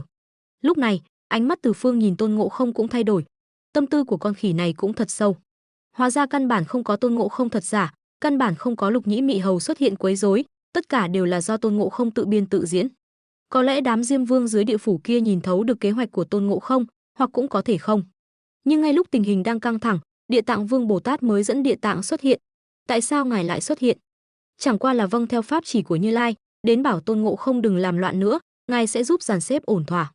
Ngộ Không hãy đến gặp Như Lai, ngài sẽ cho hắn một lối thoát. Cuối cùng, Ngộ Không cũng hiểu ý Địa Tạng, chạy đến Linh Sơn gặp Như Lai. Quả nhiên, Như Lai bịa ra chuyện Lục Nhĩ Mị Hầu, cho Ngộ Không một bậc thang để xuống. Đến nước này, Tôn Ngộ Không cũng đành xuống nước. Nếu không, vở kịch này cũng chẳng thể kết thúc. Đó là toàn bộ sự kiện về chân giả Mỹ Hầu Vương.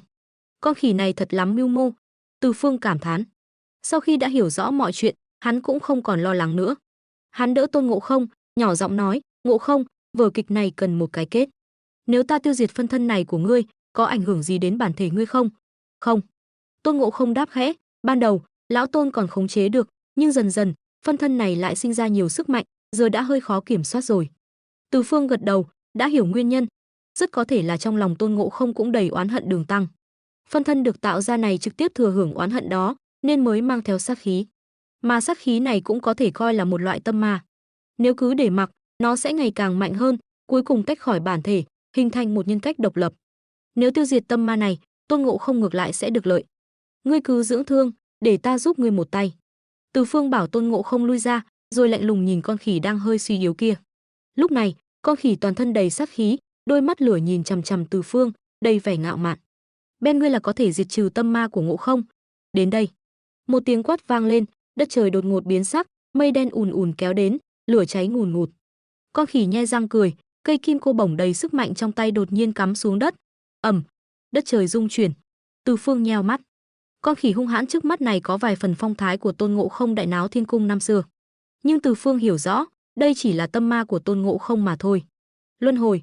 Từ Phương quát khẽ, dốc toàn lực ra tay.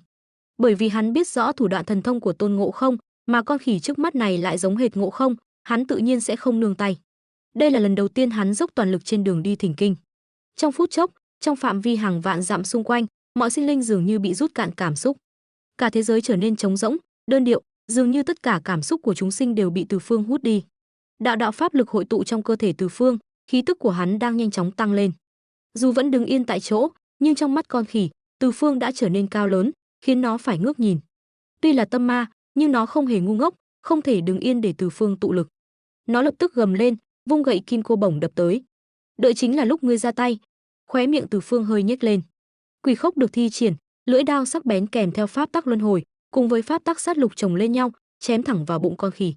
Đao khí kinh thiên động địa, gần như xé toạc cả đất trời. Con khỉ kêu thảm thiết, bị lưỡi đao chém làm đôi. Uy lực của đao khí vẫn chưa giảm, sau khi chém qua con khỉ, lại chém xuống một ngọn núi cao vạn trượng. Ầm, ngọn núi bị chẻ làm hai. Phụt. Đúng lúc này, Tôn Ngộ Không ở bên kia đột nhiên phun ra một ngụm máu, khí tức trong nháy mắt thay đổi long trời lở đất. Tu vi của Tôn Ngộ Không vốn đã được tôi luyện đến Đại La Kim Tiên hậu kỳ, nhưng giờ, sau khi Từ Phương tiêu diệt tâm ma, thân thể hắn lại bắt đầu sụp đổ. Pháp lực Đại La Kim Tiên trong cơ thể hắn cũng tiêu tan. Pháp lực tiêu tán ngưng tụ lại quanh Tôn Ngộ Không, dưới sự vận hành của cửu phẩm Hỗn Nguyên Quyết, dần dần hình thành một màn xương trắng. Ngộ Không, giữ vững tâm thần. Từ Phương vừa nhìn đã hiểu Tôn Ngộ Không đang trải qua điều gì. Tiêu diệt tâm ma, vượt qua Đại La Kim Tiên, cuối cùng là chứng đạo. Năm xưa, khi bái sư học nghệ ở Phương Thốn Sơn, tổ sư Bồ Đề đã từng truyền thụ pháp môn chứng đạo thành thánh. Thứ nhất là lấy lực chứng đạo, thứ hai là chém ba thi chứng đạo, thứ ba là lấy công đức thành thánh.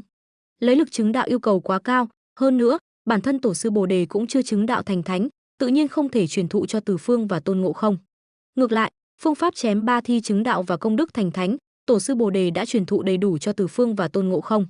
Chỉ là từ trước đến nay, tình cảnh khó khăn mà Từ Phương và Tôn Ngộ Không gặp phải là họ không có tiên thiên linh vật để chứng đạo. Vì vậy, dù tu vi của Tôn Ngộ Không và Từ Phương đã đạt đến Đại La Kim Tiên, nhưng vẫn luôn không thể tiến thêm một bước. Thế nhưng, bây giờ Từ Phương lại nhìn thấy một khả năng khác. Tam giới đại đạo 3000, thần thông pháp thuật vô số, lại có thập cường thiết tắc đứng trên tất cả. Giờ đây, Từ Phương sử dụng pháp tắc luân hồi và sát lục để tiêu diệt tâm ma của Tôn Ngộ Không, lại vô tình giúp Tôn Ngộ Không chém được nhất thi. Điều này có phải là nói, ngoài ba phương pháp chứng đạo kia, còn có phương pháp chứng đạo thứ tư chưa từng được người ta truyền ra. Lấy pháp tắc chứng đạo. Tất nhiên, điều này cũng không phải là mới mẻ. Phương pháp lấy lực chứng đạo thứ nhất, kỳ thực cũng có thể nói là lấy pháp tắc lực lượng chứng đạo. Lấy lực chứng đạo, nếu có thể dùng pháp tắc lực lượng chứng đạo thành thánh, vậy có phải nghĩa là các pháp tắc khác cũng có thể chứng đạo thành thánh? Chỉ là trong tam giới, ngoài vị bản cổ đại thần thần bí nhất năm xưa lấy lực chứng đạo, vẫn chưa có ai có thể dùng pháp tắc chứng đạo, nên không ai nhắc đến. Nhưng nói cho cùng, phương pháp chứng đạo của bản cổ đại thần cũng là dùng pháp tắc lực lượng thành thánh. Nhưng xem ra, sau khi Ngộ Không chém được nhất thi, dường như chỉ có bản thể hắn tiến vào cảnh giới chuẩn thánh, mà không giống như những người chém ba thi chứng đạo, ngưng luyện ra ba thi. Từ Phương vẫn luôn quan sát trạng thái của Tôn Ngộ Không, bởi vì điều này liên quan đến con đường sau này của hắn. Làm người sao có thể không có chút mơ ước? Chứng đạo chính là mơ ước lớn nhất của Từ Phương hiện tại. Đột nhiên, ánh mắt Từ Phương lóe lên, bởi vì dưới ánh mắt của hắn, màn xương trắng quanh Tôn Ngộ Không đã ngừng biến đổi. Đạo đạo linh khí lan tỏa, bắt đầu ngưng tụ thân thể mới cho Tôn Ngộ Không. Thiên địa chi lực theo thân thể huyết nhục đang ngưng tụ kia tiến vào cơ thể Tôn Ngộ Không, mà khí tức của hắn cũng nhanh chóng tăng lên, đạt đến cảnh giới chuẩn thánh. Không ngờ Tôn Ngộ Không lại tiến vào chuẩn thánh sớm hơn cả ta, kẻ có bàn tay vàng. Từ Phương lắc đầu, cười nói, Ngộ Không, chúc mừng, đại đạo. Ha ha ha. Tôn Ngộ Không vung tay xua tan dị tượng thiên địa, cười lớn, sư huynh à sư huynh, lão Tôn cuối cùng cũng vượt qua người rồi. Đây là điều mà Tôn Ngộ Không hằng mong ước. Dù sao, từ khi học nghệ ở Phương Thốn Sơn, Từ Phương luôn áp đảo hắn, khiến Tôn Ngộ Không vừa kính trọng vừa khâu phục. Nhưng bây giờ, Hắn lại là người đầu tiên đạt đến chuẩn thánh, chẳng phải là đã có thể áp đảo sư huynh rồi sao? Tuy nhiên, Tôn Ngộ không biết rằng, lần này hắn trở thành chuẩn thánh hoàn toàn là do tình cờ. Nếu không có Từ Phương giúp đỡ, hắn tuyệt đối không thể đạt đến cảnh giới chuẩn thánh. Hơn nữa, hắn không nắm giữ bất kỳ pháp tắc nào, con đường sau này sẽ càng gian nan hơn. Ngược lại, Từ Phương tu luyện hai loại pháp tắc, giờ lại càng hiểu rõ đạo của mình, thành tựu sau này chắc chắn sẽ lại vượt qua Tôn Ngộ không. Khi tâm ma của Tôn Ngộ không bị tiêu diệt hoàn toàn, Diệu Thiện đang ẩn nấp bày mưu cho Tôn Ngộ không cũng lại xuất hiện. Dù sao, hắn, còn Hỏa Diệm Sơn là ranh giới mà Thái Thượng lão quân vạch ra. Đoạn đường từ Ngũ Hành Sơn đến Hỏa Diệm Sơn là chiến trường mà Phật đạo hai bên tranh giành. Rõ ràng, trong đoạn đường này, Phật đạo hai bên đều có được và mất. Giờ đến Hỏa Diệm Sơn, Từ Phương lập tức nghĩ đến một người thường trú ở đây, Thiết Phiến công chúa. Hỏa Diệm Sơn này giống như tiền đồn của lão quân bên đạo môn. Lấy Hỏa Diệm Sơn làm ranh giới, phía đông là phạm vi thế lực của đạo môn, phía tây là địa bàn của Phật môn. Mà toàn bộ thế giới Tây Du, sau khi Hỏa Diệm Sơn hình thành, cũng có sự khác biệt giữa đông và tây. Vì vậy, Thiết Phiến công chúa mới có hai cái tên. Phía đông gọi là Thiết Phiến công chúa, Thiết Phiến tiên, phía tây gọi là La Sát nữ. Thực ra, từ trước đến nay, Từ Phương vẫn không hiểu tại sao Thiết Phiến công chúa lại được gọi là công chúa. Phải biết rằng, người được gọi là công chúa, ít nhất thì cha hoặc mẹ phải là vua. Chẳng ai thấy cha nghèo, con giàu, mà con lại tự xưng là phú nhị đại cả. Đạo lý cũng tương tự như vậy. Còn Thiết Phiến công chúa bị Phật môn phía tây gọi là La Sát nữ. Mà hai chữ La Sát trong Phật môn chỉ chung những ác quỷ. Điểm này kỳ thực cũng bắt nguồn từ tộc Atula. Trong tộc Atula, nam giới tướng mạo xấu xí, hung ác, nữ giới La Sát lại xinh đẹp vô song. Nếu so sánh với Phật môn, vậy Phật môn đang mắng Thiết Phiến công chúa là ác quỷ xinh đẹp. Điều này còn ác độc hơn mắng người ta là yêu quái nhiều. Vậy Thiết Phiến công chúa đã làm gì mà khiến Phật môn chán ghét như vậy? Từ Phương đột nhiên lại nhớ đến Ngưu Ma Vương năm xưa bị hắn tiêu diệt, dường như cũng giống Thiết Phiến công chúa, cũng có hai cách gọi. Ở đạo môn phía đông, Ngưu Ma Vương được gọi là Đại Lực Ngưu Ma Vương. Còn ở Phật môn phía tây, Ngưu Ma Vương lại được gọi là Đại Lực Vương Bồ Tát. Hơn nữa, trong nguyên tắc, khi Tôn Ngộ không tập hợp chư thần Phật vây đánh Ngưu Ma Vương, chẳng có ai gọi Ngưu Ma Vương là yêu quái, thậm chí ngay cả lời mắng Ngưu Ma Vương cũng không nhiều. Điều này đủ chứng minh, trong mắt Phật môn phía tây, Ngưu Ma Vương là người tốt, vợ Ngưu Ma Vương là người xấu. Nếu có ngày Ngưu Ma Vương biến thành kẻ xấu, nhất định là do vợ hắn. Mà Thiết Phiến công chúa, ngoài danh xưng công chúa, tại sao lại gọi là Thiết Phiến? Nguyên nhân tự nhiên là vì bà ta có hai cây quạt ba tiêu, một cây quạt lửa, một cây quạt dập lửa. Cũng vì nhất dương vị chi đạo, điều này cũng phù hợp với thuyết âm dương của đạo môn. Đúng như suy đoán ban đầu của Từ Phương, Thiết Phiến công chúa và lão quân có tư tình, Hồng Hài Nhi là con riêng của lão quân. Mà hai cây quạt của Thiết Phiến công chúa cũng chính là để phục vụ cho Hỏa Diệm Sơn. Còn về việc Hỏa Diệm Sơn hình thành như thế nào, trước đây Từ Phương vẫn luôn cho rằng, giống như nguyên tắc đã nói, năm xưa Tôn Ngộ không luyện thành trong lò bát quái, đã đổ lò luyện đan, rơi xuống vài viên gạch, ở chỗ này hóa thành Hỏa Diệm Sơn. Trước đây hắn vẫn luôn nghĩ như vậy, nhưng theo hắn càng hiểu thêm nhiều bí mật Tây Du, hắn lại cảm thấy vô cùng kỳ lạ. Chỉ bằng vài viên gạch mà có thể hóa thành một ngọn núi dài 800 dặm, điều này thật nực cười. Hơn nữa, dù lão quân thần thông quảng đại, lò bát quái cũng không phải vật phàm, có thể hóa thành Hỏa Diệm Sơn, nhưng tại sao lại có một Thiết Phiến công chúa có thể dập lửa, nhóm lửa bất cứ lúc nào ở đây? Chưa kể ngọn núi này còn nằm ngay trên con đường Tây Du tất phải đi qua. Mà trong nguyên tắc cũng nói, động Ba Tiêu trên núi Thúy Vân của Thiết Phiến công chúa, từ vạn năm trước đã có người ở. Người có thể ở đây, e rằng ngoài ông chủ đứng sau của Nữ Nhi Quốc, Thái Thượng lão quân, ra thì cũng chẳng còn ai khác. Dù sao hai nơi cách nhau gần như vậy, nếu người khác ở đây, lão quân cũng không vui vẻ gì. Mà sau này Thiết Phiến công chúa ở đây, dựa vào cái gì để sinh sống? Nguyên tắc miêu tả, người dân phía đông Hỏa Diệm Sơn, cứ 10 năm lại chuẩn bị 9 con chó, 9 con cừu, rượu ngon, tắm rửa sạch sẽ, từng bước một bái đến núi Thúy Vân, Thiết Phiến công chúa mới xuất hiện giúp dập lửa. Người dân phía đông Hỏa Diệm Sơn mới có thể lợi dụng thời gian này gieo trồng, thu hoạch, duy trì cuộc sống. Sau đó, lửa lại bùng lên. Ở đây nhất định phải chú ý, nguyên tắc chỉ nói người dân phía đông Hỏa Diệm Sơn mới bái bà ta, người phía tây hận bà ta còn không hết, sao lại bái lại? Trên con đường Tây Thiên Thỉnh Kinh, có một Hỏa Diệm Sơn chắn đường. Thái Thượng lão quân rõ ràng có cách dập lửa, nhưng lại không dập, còn để lại tình nhân nhỏ Thiết Phiến công chúa trấn giữ ở đây, lại còn để lại một thổ địa Hỏa Diệm Sơn ở đây. Nghĩ theo một hướng khác, điều này có giống như ông chủ đạo môn Thái Thượng lão quân tạo ra một cơ ngơi cho tình nhân nhỏ của mình để sống qua ngày không?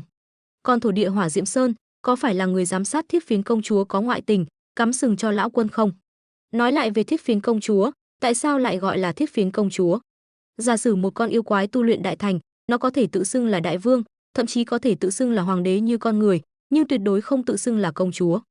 bởi vì Từ công chúa vốn là thế hệ thứ hai. Vậy Ngọc Diện công chúa mà Ngưu Ma Vương đáng lẽ phải cưới trong nguyên tắc, tại sao lại gọi là công chúa? Chính là vì cha của Ngọc Diện công chúa tự xưng là Vạn Tuế Hồ Vương, mới có danh xưng công chúa của Ngọc Diện công chúa. Vì vậy, cha hoặc mẹ của Thiết Phiến công chúa nhất định là một vị vua. Mà theo như Tây Du Ký nguyên tắc đã nói, Thiết Phiến công chúa xuất thân bình thường, vốn là tu luyện thành yêu.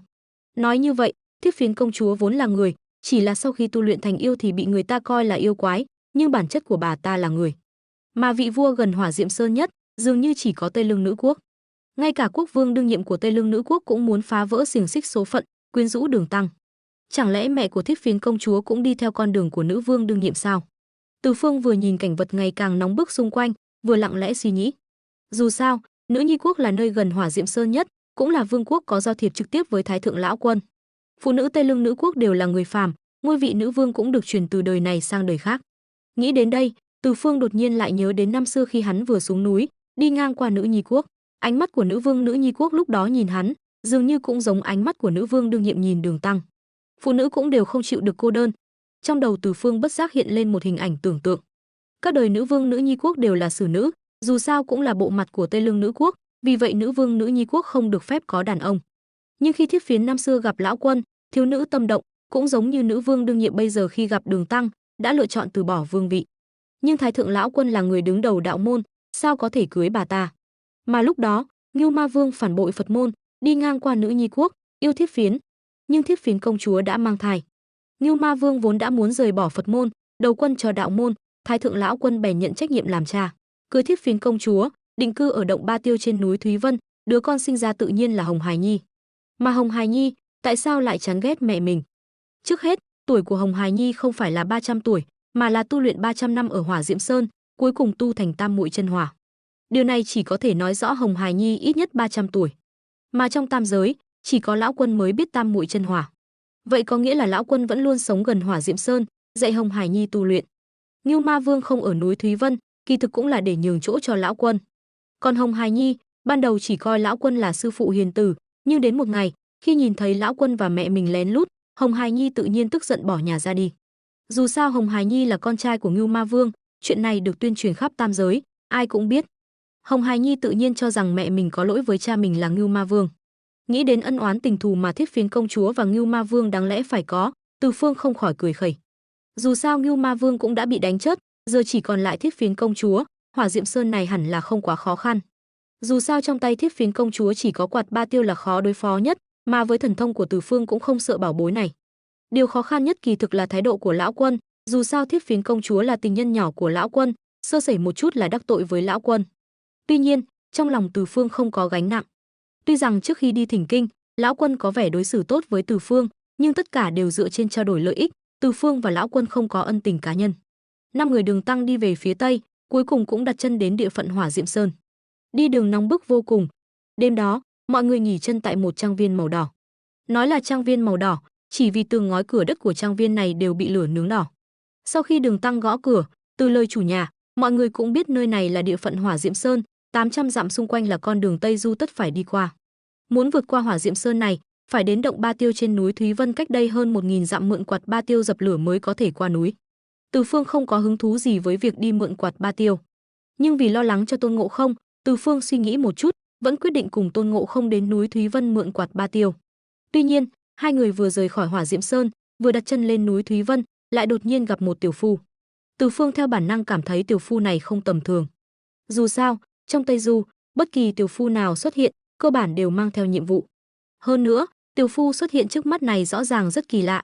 Trước hết, hắn rất có văn hóa. Từ Phương và Tôn Ngộ Không từ xa đã nghe thấy tiểu phu đang ngâm thơ. Hơn nữa, khi giới thiệu Thiết Phiến công chúa cho Từ Phương và Tôn Ngộ Không, tiểu phu lại trực tiếp gọi Thiết Phiến công chúa là La Sát Nữ. Ai cũng biết, cách gọi La Sát Nữ này là lời mắng người của Phật môn phía Tây dành cho Thiết Phiến công chúa. Điều này rất thú vị. Tiểu phu này tuy không dựa vào quạt của Thiết Phiến công chúa để dập lửa, canh tác sinh sống, nhưng dù sao cũng sống trên địa bàn của người ta. Hơn nữa, hắn chặt củi chẳng phải là chặt trên địa bàn của người ta sao? Trong trường hợp này, hắn lại dám mắng Thiết Phiến công chúa là La Sát Nữ. Chẳng phải là tự tìm đường chết sao? Trừ khi hắn không biết Thiết Phiến công chúa sống ở đây. Nhưng vấn đề là, tiểu phu này rõ ràng là đang chỉ đường cho Từ Phương và Tôn Ngộ Không, sao lại không biết Thiết Phiến công chúa sống ở động Ba Tiêu trên núi Thúy Vân, cách đây chỉ 5-6 dặm. Nếu tiểu phu này là người thường, chẳng phải là tự tìm đường chết sao? Chỉ có một lời giải thích, tiểu phu này là người của Phật môn. Hắn đột nhiên xuất hiện ở đây, mục đích chính là để đưa ra chỉ thị tác chiến cho Từ Phương và Tôn Ngộ Không. Chuyện trước đây không cần nhắc đến, cứ một mực nói là mượn quạt, nếu không cho mượn thì cướp. Xem ra Như Lai đang đấu với lão quân, Từ Phương thẩm đoán. Nếu hắn đoán không nhầm, vậy lão quân định từ bỏ Thiết Phiến công chúa rồi. Chuyện này kỳ thực đã có manh mối từ khi Hồng Hải Nhi bị Quan Âm đưa đi. Dù sao có Hồng Hải Nhi, đứa con riêng này, danh tiếng không tốt lắm. Nếu có thể chấm dứt chuyện này, đối với lão quân, tên Sở Khanh này cũng không phải là chuyện xấu.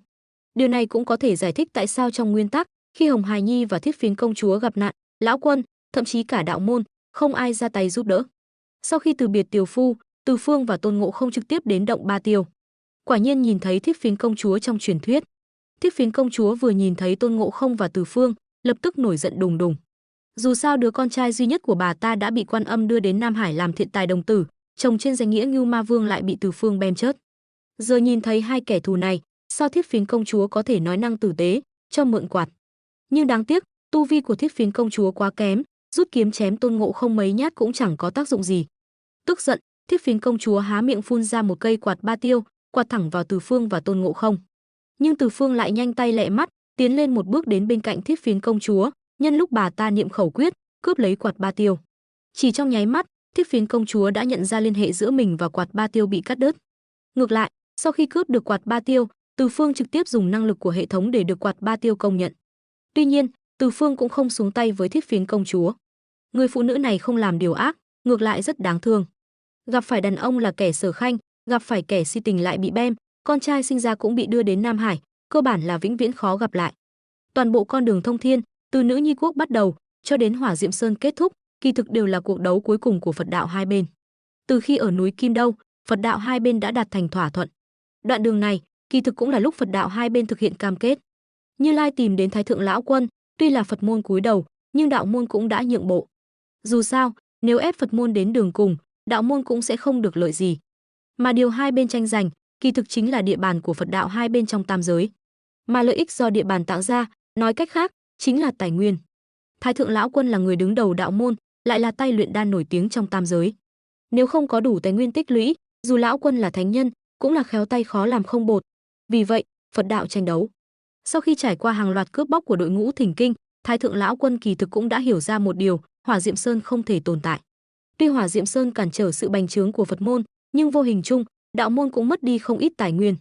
Dù sao, Nữ Nhi Quốc, túi tiền lớn như vậy đặt ở đó, chỉ có thể tiếp nhận tài nguyên từ phía đông, mà cự tuyệt phía tây, chẳng phải là có ý nghĩa bế quan tỏa cảng sao? Đánh mất một thị trường lớn như phía tây, thật là quá thiệt thòi. Bế quan tỏa cảng, tuy nhìn như bảo vệ được ngành nghề của mình, nhưng thực chất lại mất mát nhiều hơn. Chi bằng cùng nhau hợp tác phát triển còn hơn là tranh giành lẫn nhau. Vì vậy, lúc trước trên bàn cờ thiên địa, tuy nhìn như Phật môn cúi đầu, mà Như Lai cũng đích thân tìm đến Thái thượng lão quân, hai người tự nhiên lại đạt thành một thỏa thuận nào đó. Thứ nhất, mở cửa Nữ Nhi Quốc, sau này, Như Lai không được ngăn cản khách từ phía Tây đến Nữ Nhi Quốc. Tất nhiên, dựa trên điểm này, lão quân cũng đã nhượng bộ, đó là san bằng Hỏa Diệm Sơn, không cản trở Như Lai truyền giáo nữa. 18 hạt cát vàng của núi Kim Đâu chính là thành ý mà Như Lai đưa ra trước. Còn đối với 18 hạt cát vàng này, thành ý của lão quân là từ bỏ việc bảo vệ hạt Tử Tinh và Hỏa Diệm Sơn, mặc cho Phật môn xử lý. Một thỏa thuận đôi bên cùng có lợi. Nhìn kỹ, dường như Phật môn cúi đầu, còn đạo môn chịu thiệt, mặc cho Phật môn phát triển địa bàn. Nhưng nghĩ kỹ lại, cũng không phải như vậy.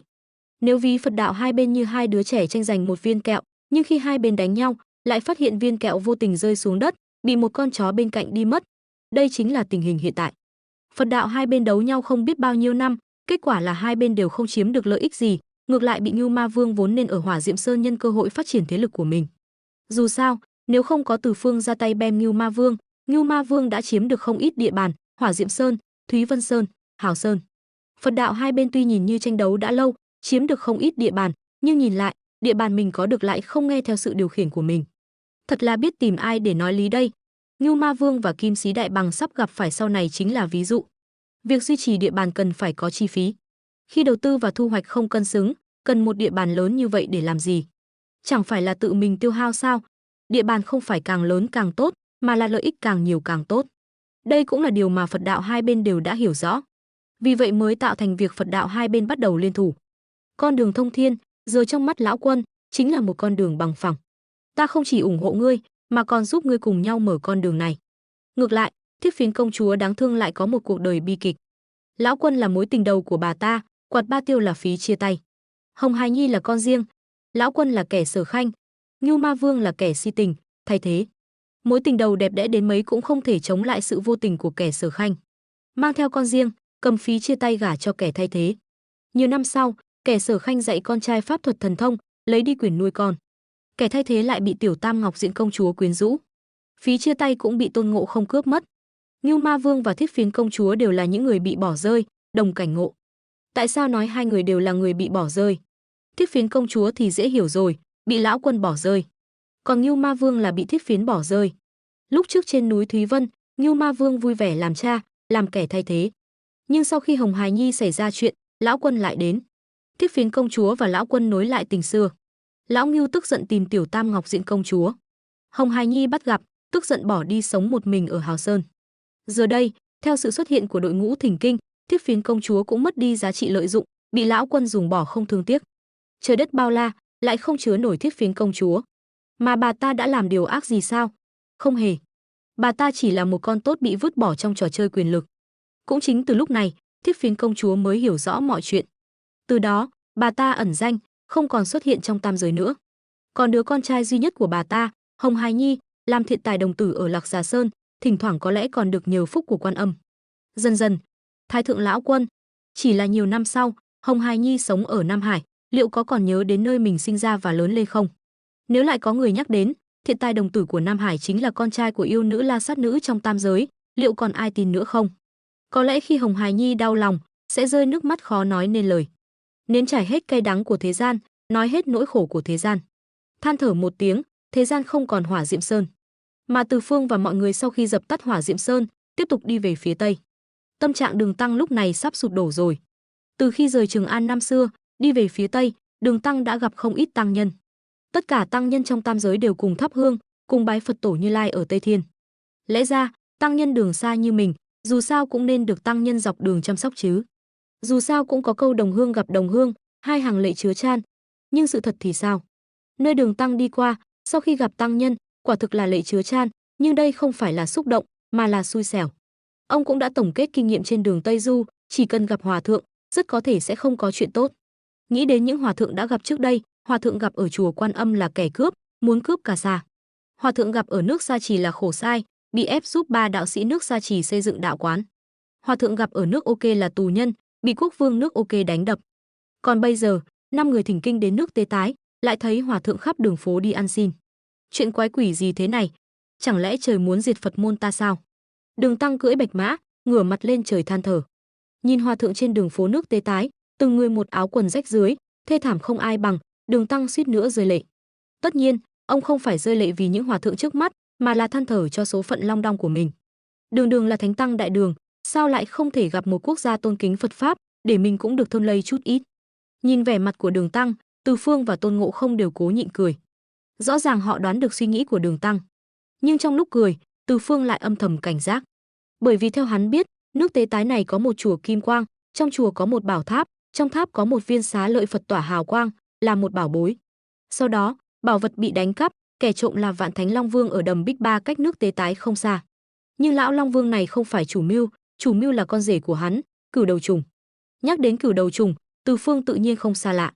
Lúc hắn vừa xuống núi, ở Đông Hải đã gặp Cửu Đầu Trùng muốn cướp tứ công chúa của Đông Hải, kết quả bị Từ Phương đánh cho một trận, Cửu Đầu Trùng phải phun máu bỏ chạy. Theo ước tính của Từ Phương, Cửu Đầu Trùng ít nhất phải mất vài vạn năm mới có thể hồi phục nguyên khí. Nhưng giờ đây, bước lên con đường thông thiên, Từ Phương lại thay đổi suy nghĩ này. Dù sao con đường thông thiên này là do Phật, Đạo và Ngọc Đế ba bên đứng sau thao túng. Với thực lực của ba đại lão này, muốn khôi phục thực lực của Cửu Đầu Trùng nhỏ bé chẳng phải là dễ như trở bàn tay sao? Nói lui một bước, dù Cửu Đầu Trùng không hồi phục, theo cái tính của Phật đạo hai bên, đám hòa thượng nước Tế Tái này đã ra nông nỗi này, vậy có nghĩa là xá lợi Phật vẫn bị đánh cắp. Ai đánh cắp? Chắc chắn lại là kiếp nạn do Phật đạo hai bên bày ra. Ai mà biết lần này không có Cửu Đầu Trùng, phía sau lại là yêu quái nào giở trò. Vì vậy, trong lòng Từ Phương âm thầm cảnh giác. Mọi chuyện diễn ra giống như nguyên tắc, sau khi hỏi thăm tăng nhân nước Tế Tái, Đường Tăng và mọi người biết được chuyện xá lợi Phật bị đánh cắp. Mà những tăng nhân ăn xin trên đường chính là hòa thượng của chùa Kim Quang. Đêm đó, mọi người nghỉ lại ở chùa Kim Quang. Đường Tăng trong lòng chua xót, Nhìn bảo tháp tiêu điều vì mất xá lợi Phật, bỗng nhiên đề nghị đi quét tháp. Thật ra, Đường Tăng đề nghị đi quét tháp cũng chỉ vì muốn lấy lòng Phật tổ Như Lai. Dù sao giờ đã đặt chân đến đất Tây Nhu Hạ Châu, hơn nữa, từ những lời nói của Từ Phương và Tôn Ngộ Không, Đường Tăng cũng biết được không ít tin tức nhỏ. Những nơi sắp đến đều là địa bàn của Phật môn. Gần như vậy, lỡ như Phật tổ phát hiện mình không tôn kính Phật môn, chẳng phải là sẽ bị gây khó dễ sao? Thực tế, Đường Tăng đã nghĩ nhiều. Phật tổ Như Lai tự lo không xong chuyện Tây Nhu Hạ Châu, sao có thể lúc nào cũng chú ý đến Đường Tăng? Nghĩ mà xem, trên đường Tây Du gặp bao nhiêu kiếp nạn, yêu quái hay con người bất kính với Phật môn, Phật tổ Như Lai cũng chẳng có tâm trạng để ý. Hơn nữa, nội bộ Phật môn cũng đã rối loạn. Không nói xa, chỉ nói gần đây đã có Quan Âm rời khỏi Phật môn vẫn chưa xử lý, sao Như Lai có thể quan tâm đến từng chuyện nhỏ của Đường Tăng? Tuy Như Lai được gọi là có huệ nhãn nhìn thấu tam giới, nhưng thứ này cũng tiêu hao pháp lực. Chẳng ai lại mở radar 24/24 để giám sát một người cả. Hơn nữa, năm xưa khi rời Trường An, Đường Tăng cũng từng phát nguyện xây chùa bái Phật, sửa tháp quét tháp, giờ cũng coi như là lúc thực hiện lời hứa. Là người biết rõ cốt truyện, Từ Phương và Tôn Ngộ Không tự nhiên sẽ không để Đường Tăng đi một mình. Hơn nữa, Từ Phương cũng biết, trên đỉnh bảo tháp có 2 tiểu yêu do Vạn Thánh Long Vương để lại. Giờ hắn cũng không chắc chắn kiếp nạn nước tế tái này có phải do cửu đầu trùng gây ra hay không, nên Từ Phương liền kéo Tôn Ngộ Không cùng đi với Đường Tăng. Đường Tăng vác chổi quét một hơi lên đến tầng thứ 7, mệt đến thở hổn hển. Bình thường gặp nạn cũng chẳng thấy Phật tổ Như Lai xuất hiện cứu giúp, tự lo cho mình mới là thượng sách. Tôn Ngộ Không cười khẩy một tiếng, nhưng cũng không nói gì thêm, nhận lấy cây chổi, nhanh chóng quét lên trên. Chỉ trong chốc lát đã lên đến đỉnh tháp. Từ Phương nhìn kỹ, quả nhiên thấy 2 tiểu yêu trên đỉnh tháp đang nâng chén chúc tụng, uống rượu rất vui vẻ. 2 tiểu yêu này cũng thật biết hưởng thụ. Từ Phương mỉm cười. Hắn tự nhiên biết lai lịch của 2 tiểu yêu này, Bôn Ba Nhi Bá và Bá Ba Nhi Bôn. Nhưng tiểu yêu cấp bậc này tự nhiên không thể khiến Từ Phương có hứng thú nói chuyện với chúng. Từ Phương trực tiếp tiến lên túm lấy 2 tiểu yêu, sau đó thi triển thuật đọc ký ức. Quả nhiên như vậy, thuật đọc ký ức có thể trích xuất tất cả ký ức của 2 tiểu yêu này. Từ Phương tự nhiên cũng lập tức hiểu rõ ngọn nguồn sự việc, trong lòng không khỏi mắng Vạn Thánh Long Vương ngu xuẩn đến cùng cực. Vạn Thánh Long Vương ở đầm Bích Ba núi Loạn Thạch, 3 tháng trước đã chiêu mộ một con rể, chính là cửu đầu trùng. Mà theo ký ức của 2 tiểu yêu này, Từ Phương cơ bản có thể xác định, cửu đầu trùng này chính là con đã từng thua thảm hại dưới tay hắn năm xưa. Cửu đầu trùng tu luyện mấy trăm năm, không biết từ đâu có được cơ duyên, thực lực không chỉ khôi phục đến đỉnh cao, mà còn tăng lên rất nhiều, giờ đã là cảnh giới Đại La Kim Tiên. Phía sau chuyện này, nếu đoán không nhầm, chắc là Ngọc Đế ra tay. Từ Phương thầm nghĩ. Dù sao, sau khi cửu đầu trùng đánh cắp xá lợi Phật, đã dùng rượu và linh chi cỏ của Vương Mẫu Nương Nương để ủ. Cửu diệp linh chi thảo này là bảo bối của Vương Mẫu Nương Nương trên thiên đình. Nếu bị cửu đầu trùng đánh cắp, thiên đình không thể không quản. Hơn nữa, trong nguyên tắc, cửu đầu trùng cũng là một trong số ít yêu quái được Tôn Ngộ Không tha mạng. Chỉ lấy lại xá lợi Phật, không đuổi bem cửu đầu trùng. Mà tất cả những điều đó đều là vì Dương Tiễn. Trong nguyên tắc, khi Tôn Ngộ Không đại chiến với cửu đầu trùng, Dương Tiễn xuất hiện, cố ý chỉ hoãn một đêm mới ra tay bắt cửu đầu trùng. Cũng chính đêm đó khiến Tôn Ngộ Không thay đổi chủ ý, nợ Dương Tiễn một ân tình, thả cửu đầu trùng đi. Tại sao Tôn Ngộ Không lại nợ Dương Tiễn ân tình? Chẳng phải là vì năm xưa sau khi Tôn Ngộ Không đại náo thiên cung, Dương Tiễn mệnh đi bắt Tôn Ngộ Không, cuối cùng lại cố ý bảo vệ lũ khỉ ở Hoa Quả Sơn sao? Chuyện này được Tôn Ngộ Không ghi nhớ trong lòng. Ngọc Đế đúng là tính toán hay, chỉ tiếc lại tìm 2 kẻ vô dụng. Từ Phương cười lạnh. Hắn đã có nhận thức nhất định về sự ngu xuẩn của cửu đầu trùng và Vạn Thánh Long Vương. Theo Từ Phương thấy, Ngọc Đế đã đi một nước cờ sai, lại tìm cửu đầu trùng và Vạn Thánh Long Vương, 2 kẻ ngu ngốc này, đi đánh cắp xá lợi Phật. Tuy không biết Ngọc Đế muốn xá lợi Phật này để làm gì, nhưng đủ để thấy Ngọc Đế đã không còn ai dùng được nữa. Dù sao, ngay cả 2 kẻ ngu ngốc cửu đầu trùng và Vạn Thánh Long Vương cũng được phái đi. Nghĩ mà xem, ngươi đã trộm xá lợi rồi thì thôi, 2 kẻ não tàn này lại còn phái 2 tiểu yêu mai phục ở tháp Kim Quang, muốn xem sau khi nước tế tái mất xá lợi sẽ có phản ứng gì. Xá lợi đã lấy được rồi, ngươi quản hắn phản ứng thế nào? Nói rồi, Từ Phương lại tỏ ra hứng thú với Phật cổ xá lợi. Dù sao thứ ngay cả Ngọc Đế cũng muốn, chắc chắn không tầm thường. Tuy chưa rõ công dụng cụ thể, nhưng cứ lấy được đã. Trưởng lão Kim Quang tự bị mất bảo vật, chúng ta gặp chuyện này, sao có thể khoanh tay đứng nhìn? Từ Phương nói với vẻ chính nghĩa, giờ đã bắt được 2 tiểu yêu này, ta định đi đoạt lại Phật bảo. Bát Giới và Sa Tăng ở lại bảo vệ Đường Tăng. Tôn Ngộ Không gật đầu. Chẳng đợi Đường Tăng đồng ý, hắn liền đưa Đường Tăng xuống bảo tháp, rồi cùng Từ Phương bay thẳng đến Bích Ba Đàm. Cả hai đều biết, kế Sai Quốc chẳng có gì nguy hiểm, nên cũng không quá lo lắng cho Đường Tăng. Sư huynh, cứ thế đánh vào à? Từ khi đạt đến chuẩn thánh, ta vẫn chưa được ra tay tử tế. Hay để ta lo vụ này? Đến Bích Ba Đàm, Tôn Ngộ Không vác thiết bảng lên vai hỏi. Từ Phương suy nghĩ một chút rồi đáp, cũng được. Dù biết càng ra tay trên con đường thông thiên, công đức càng nhiều, nhưng Từ Phương cũng chẳng thiếu chút này. Được Từ Phương cho phép, Tôn Ngộ Không cười lớn, hét lên một tiếng biến, thân hình bỗng phình to cao vạn trượng. Thiết bảng trên tay cũng to ra hàng chục trượng, thọc thẳng xuống Bích Ba Đàm, khuấy tung lên. Tên trộm nào dám quấy nhiễu Bích Ba Đàm của Cửu Đầu ra. Chỉ trong chốc lát, Bích Ba Đàm đã bị Tôn Ngộ Không khuấy đảo. Một yêu quái quen thuộc từ dưới nước bay lên, mắng chửi ầm ĩ, nhưng khi nhìn thấy Từ Phương, hắn ta bỗng sững người. Ta còn tưởng là ai, thì ra là tên tiểu tặc nhà ngươi. Quả là kẻ thù gặp nhau, đỏ ngầu cả mắt. Năm xưa, Cửu Đầu trùng thèm muốn sắc đẹp của Đông Hải tứ công chúa, định cưỡng ép nàng, nhưng bị Từ Phương chém bay 9 đầu, phải dùng huyết độn bỏ chạy. Nay hắn ta đã đầu quân cho Ngọc Đế, khôi phục thực lực, đạt đến cảnh giới Đại La Kim Tiên. Gặp lại Từ Phương, thù mới hận cũ dồn dập ùa về. Lần này tìm ngươi là hắn. Từ Phương xua tay. Thực ra, dù Cửu Đầu trùng đã là Đại La Kim Tiên, nhưng Từ Phương cũng chẳng để vào mắt. Tuy tu vi vẫn là Đại La Kim Tiên, nhưng nhờ hệ thống điểm danh, thuộc tính của Từ Phương hoàn toàn áp đảo cả Tôn Ngộ Không ở cảnh giới chuẩn thánh. Có thể nói, Từ Phương ở cảnh giới Đại La Kim Tiên hoàn toàn có thể sánh ngang chuẩn thánh, sao phải bận tâm đến Cửu Đầu trùng. Phải biết rằng, ngoài nhiệm vụ điểm danh do hệ thống ban ra, Từ Phương còn có thể điểm danh hàng ngày, nhận được thuộc tính cố định. Suốt ngàn năm qua, thuộc tính của hắn đã tích lũy đến mức kinh người. Nghe Từ Phương nói vậy, Cửu Đầu trùng sững sờ, rồi quay đầu lại, nhìn thấy Tôn Ngộ Không cao vạn trượng. Ban đầu hắn ta không chú ý đến Tôn Ngộ Không, vì thân hình cao lớn như vậy rất dễ bị nhầm lẫn với núi non. Ha ha ha, chính là lão Tôn đây. Tôn Ngộ Không cười lớn, thiết bảng to hàng chục trượng lập tức đập thẳng xuống đầu Cửu Đầu trùng. Với sức mạnh chuẩn thánh áp đảo Cửu Đầu trùng ở cảnh giới Đại La Kim Tiên, Tôn Ngộ Không chẳng tốn chút sức nào. Cửu Đầu trùng thậm chí còn chưa kịp phản ứng, tu vi và thân thể vừa mới khôi phục đã bị đập nát bấy. Được rồi, ngươi cũng đã hả giận, đến lượt ta. Từ Phương chẳng thèm nhìn cái xác nát bấy của Cửu Đầu trùng, liền lách mình xuống Bích Ba Đàm. Long tộc trong Bích Ba Đàm đã bị Tôn Ngộ Không khuấy cho tan tác, chết vô số. Từ Phương cũng chẳng bận tâm đến sống chết của chúng, dựa theo ký ức của Bôn Ba Bá, tìm đến Vạn Thánh Long Vương, cướp lấy Phật cốt xá lợi. Với thực lực của hắn, cả Vạn Thánh Long cũng chẳng có ai địch nổi. Lấy được Phật bảo, Từ Phương cũng không tàn sát, mà rút lui khỏi Bích Ba Đàm, gọi Tôn Ngộ Không một tiếng rồi quay về Kế Sai Quốc. Hắn đương nhiên sẽ không trả Phật cốt xá lợi lại Kim Quang Tháp.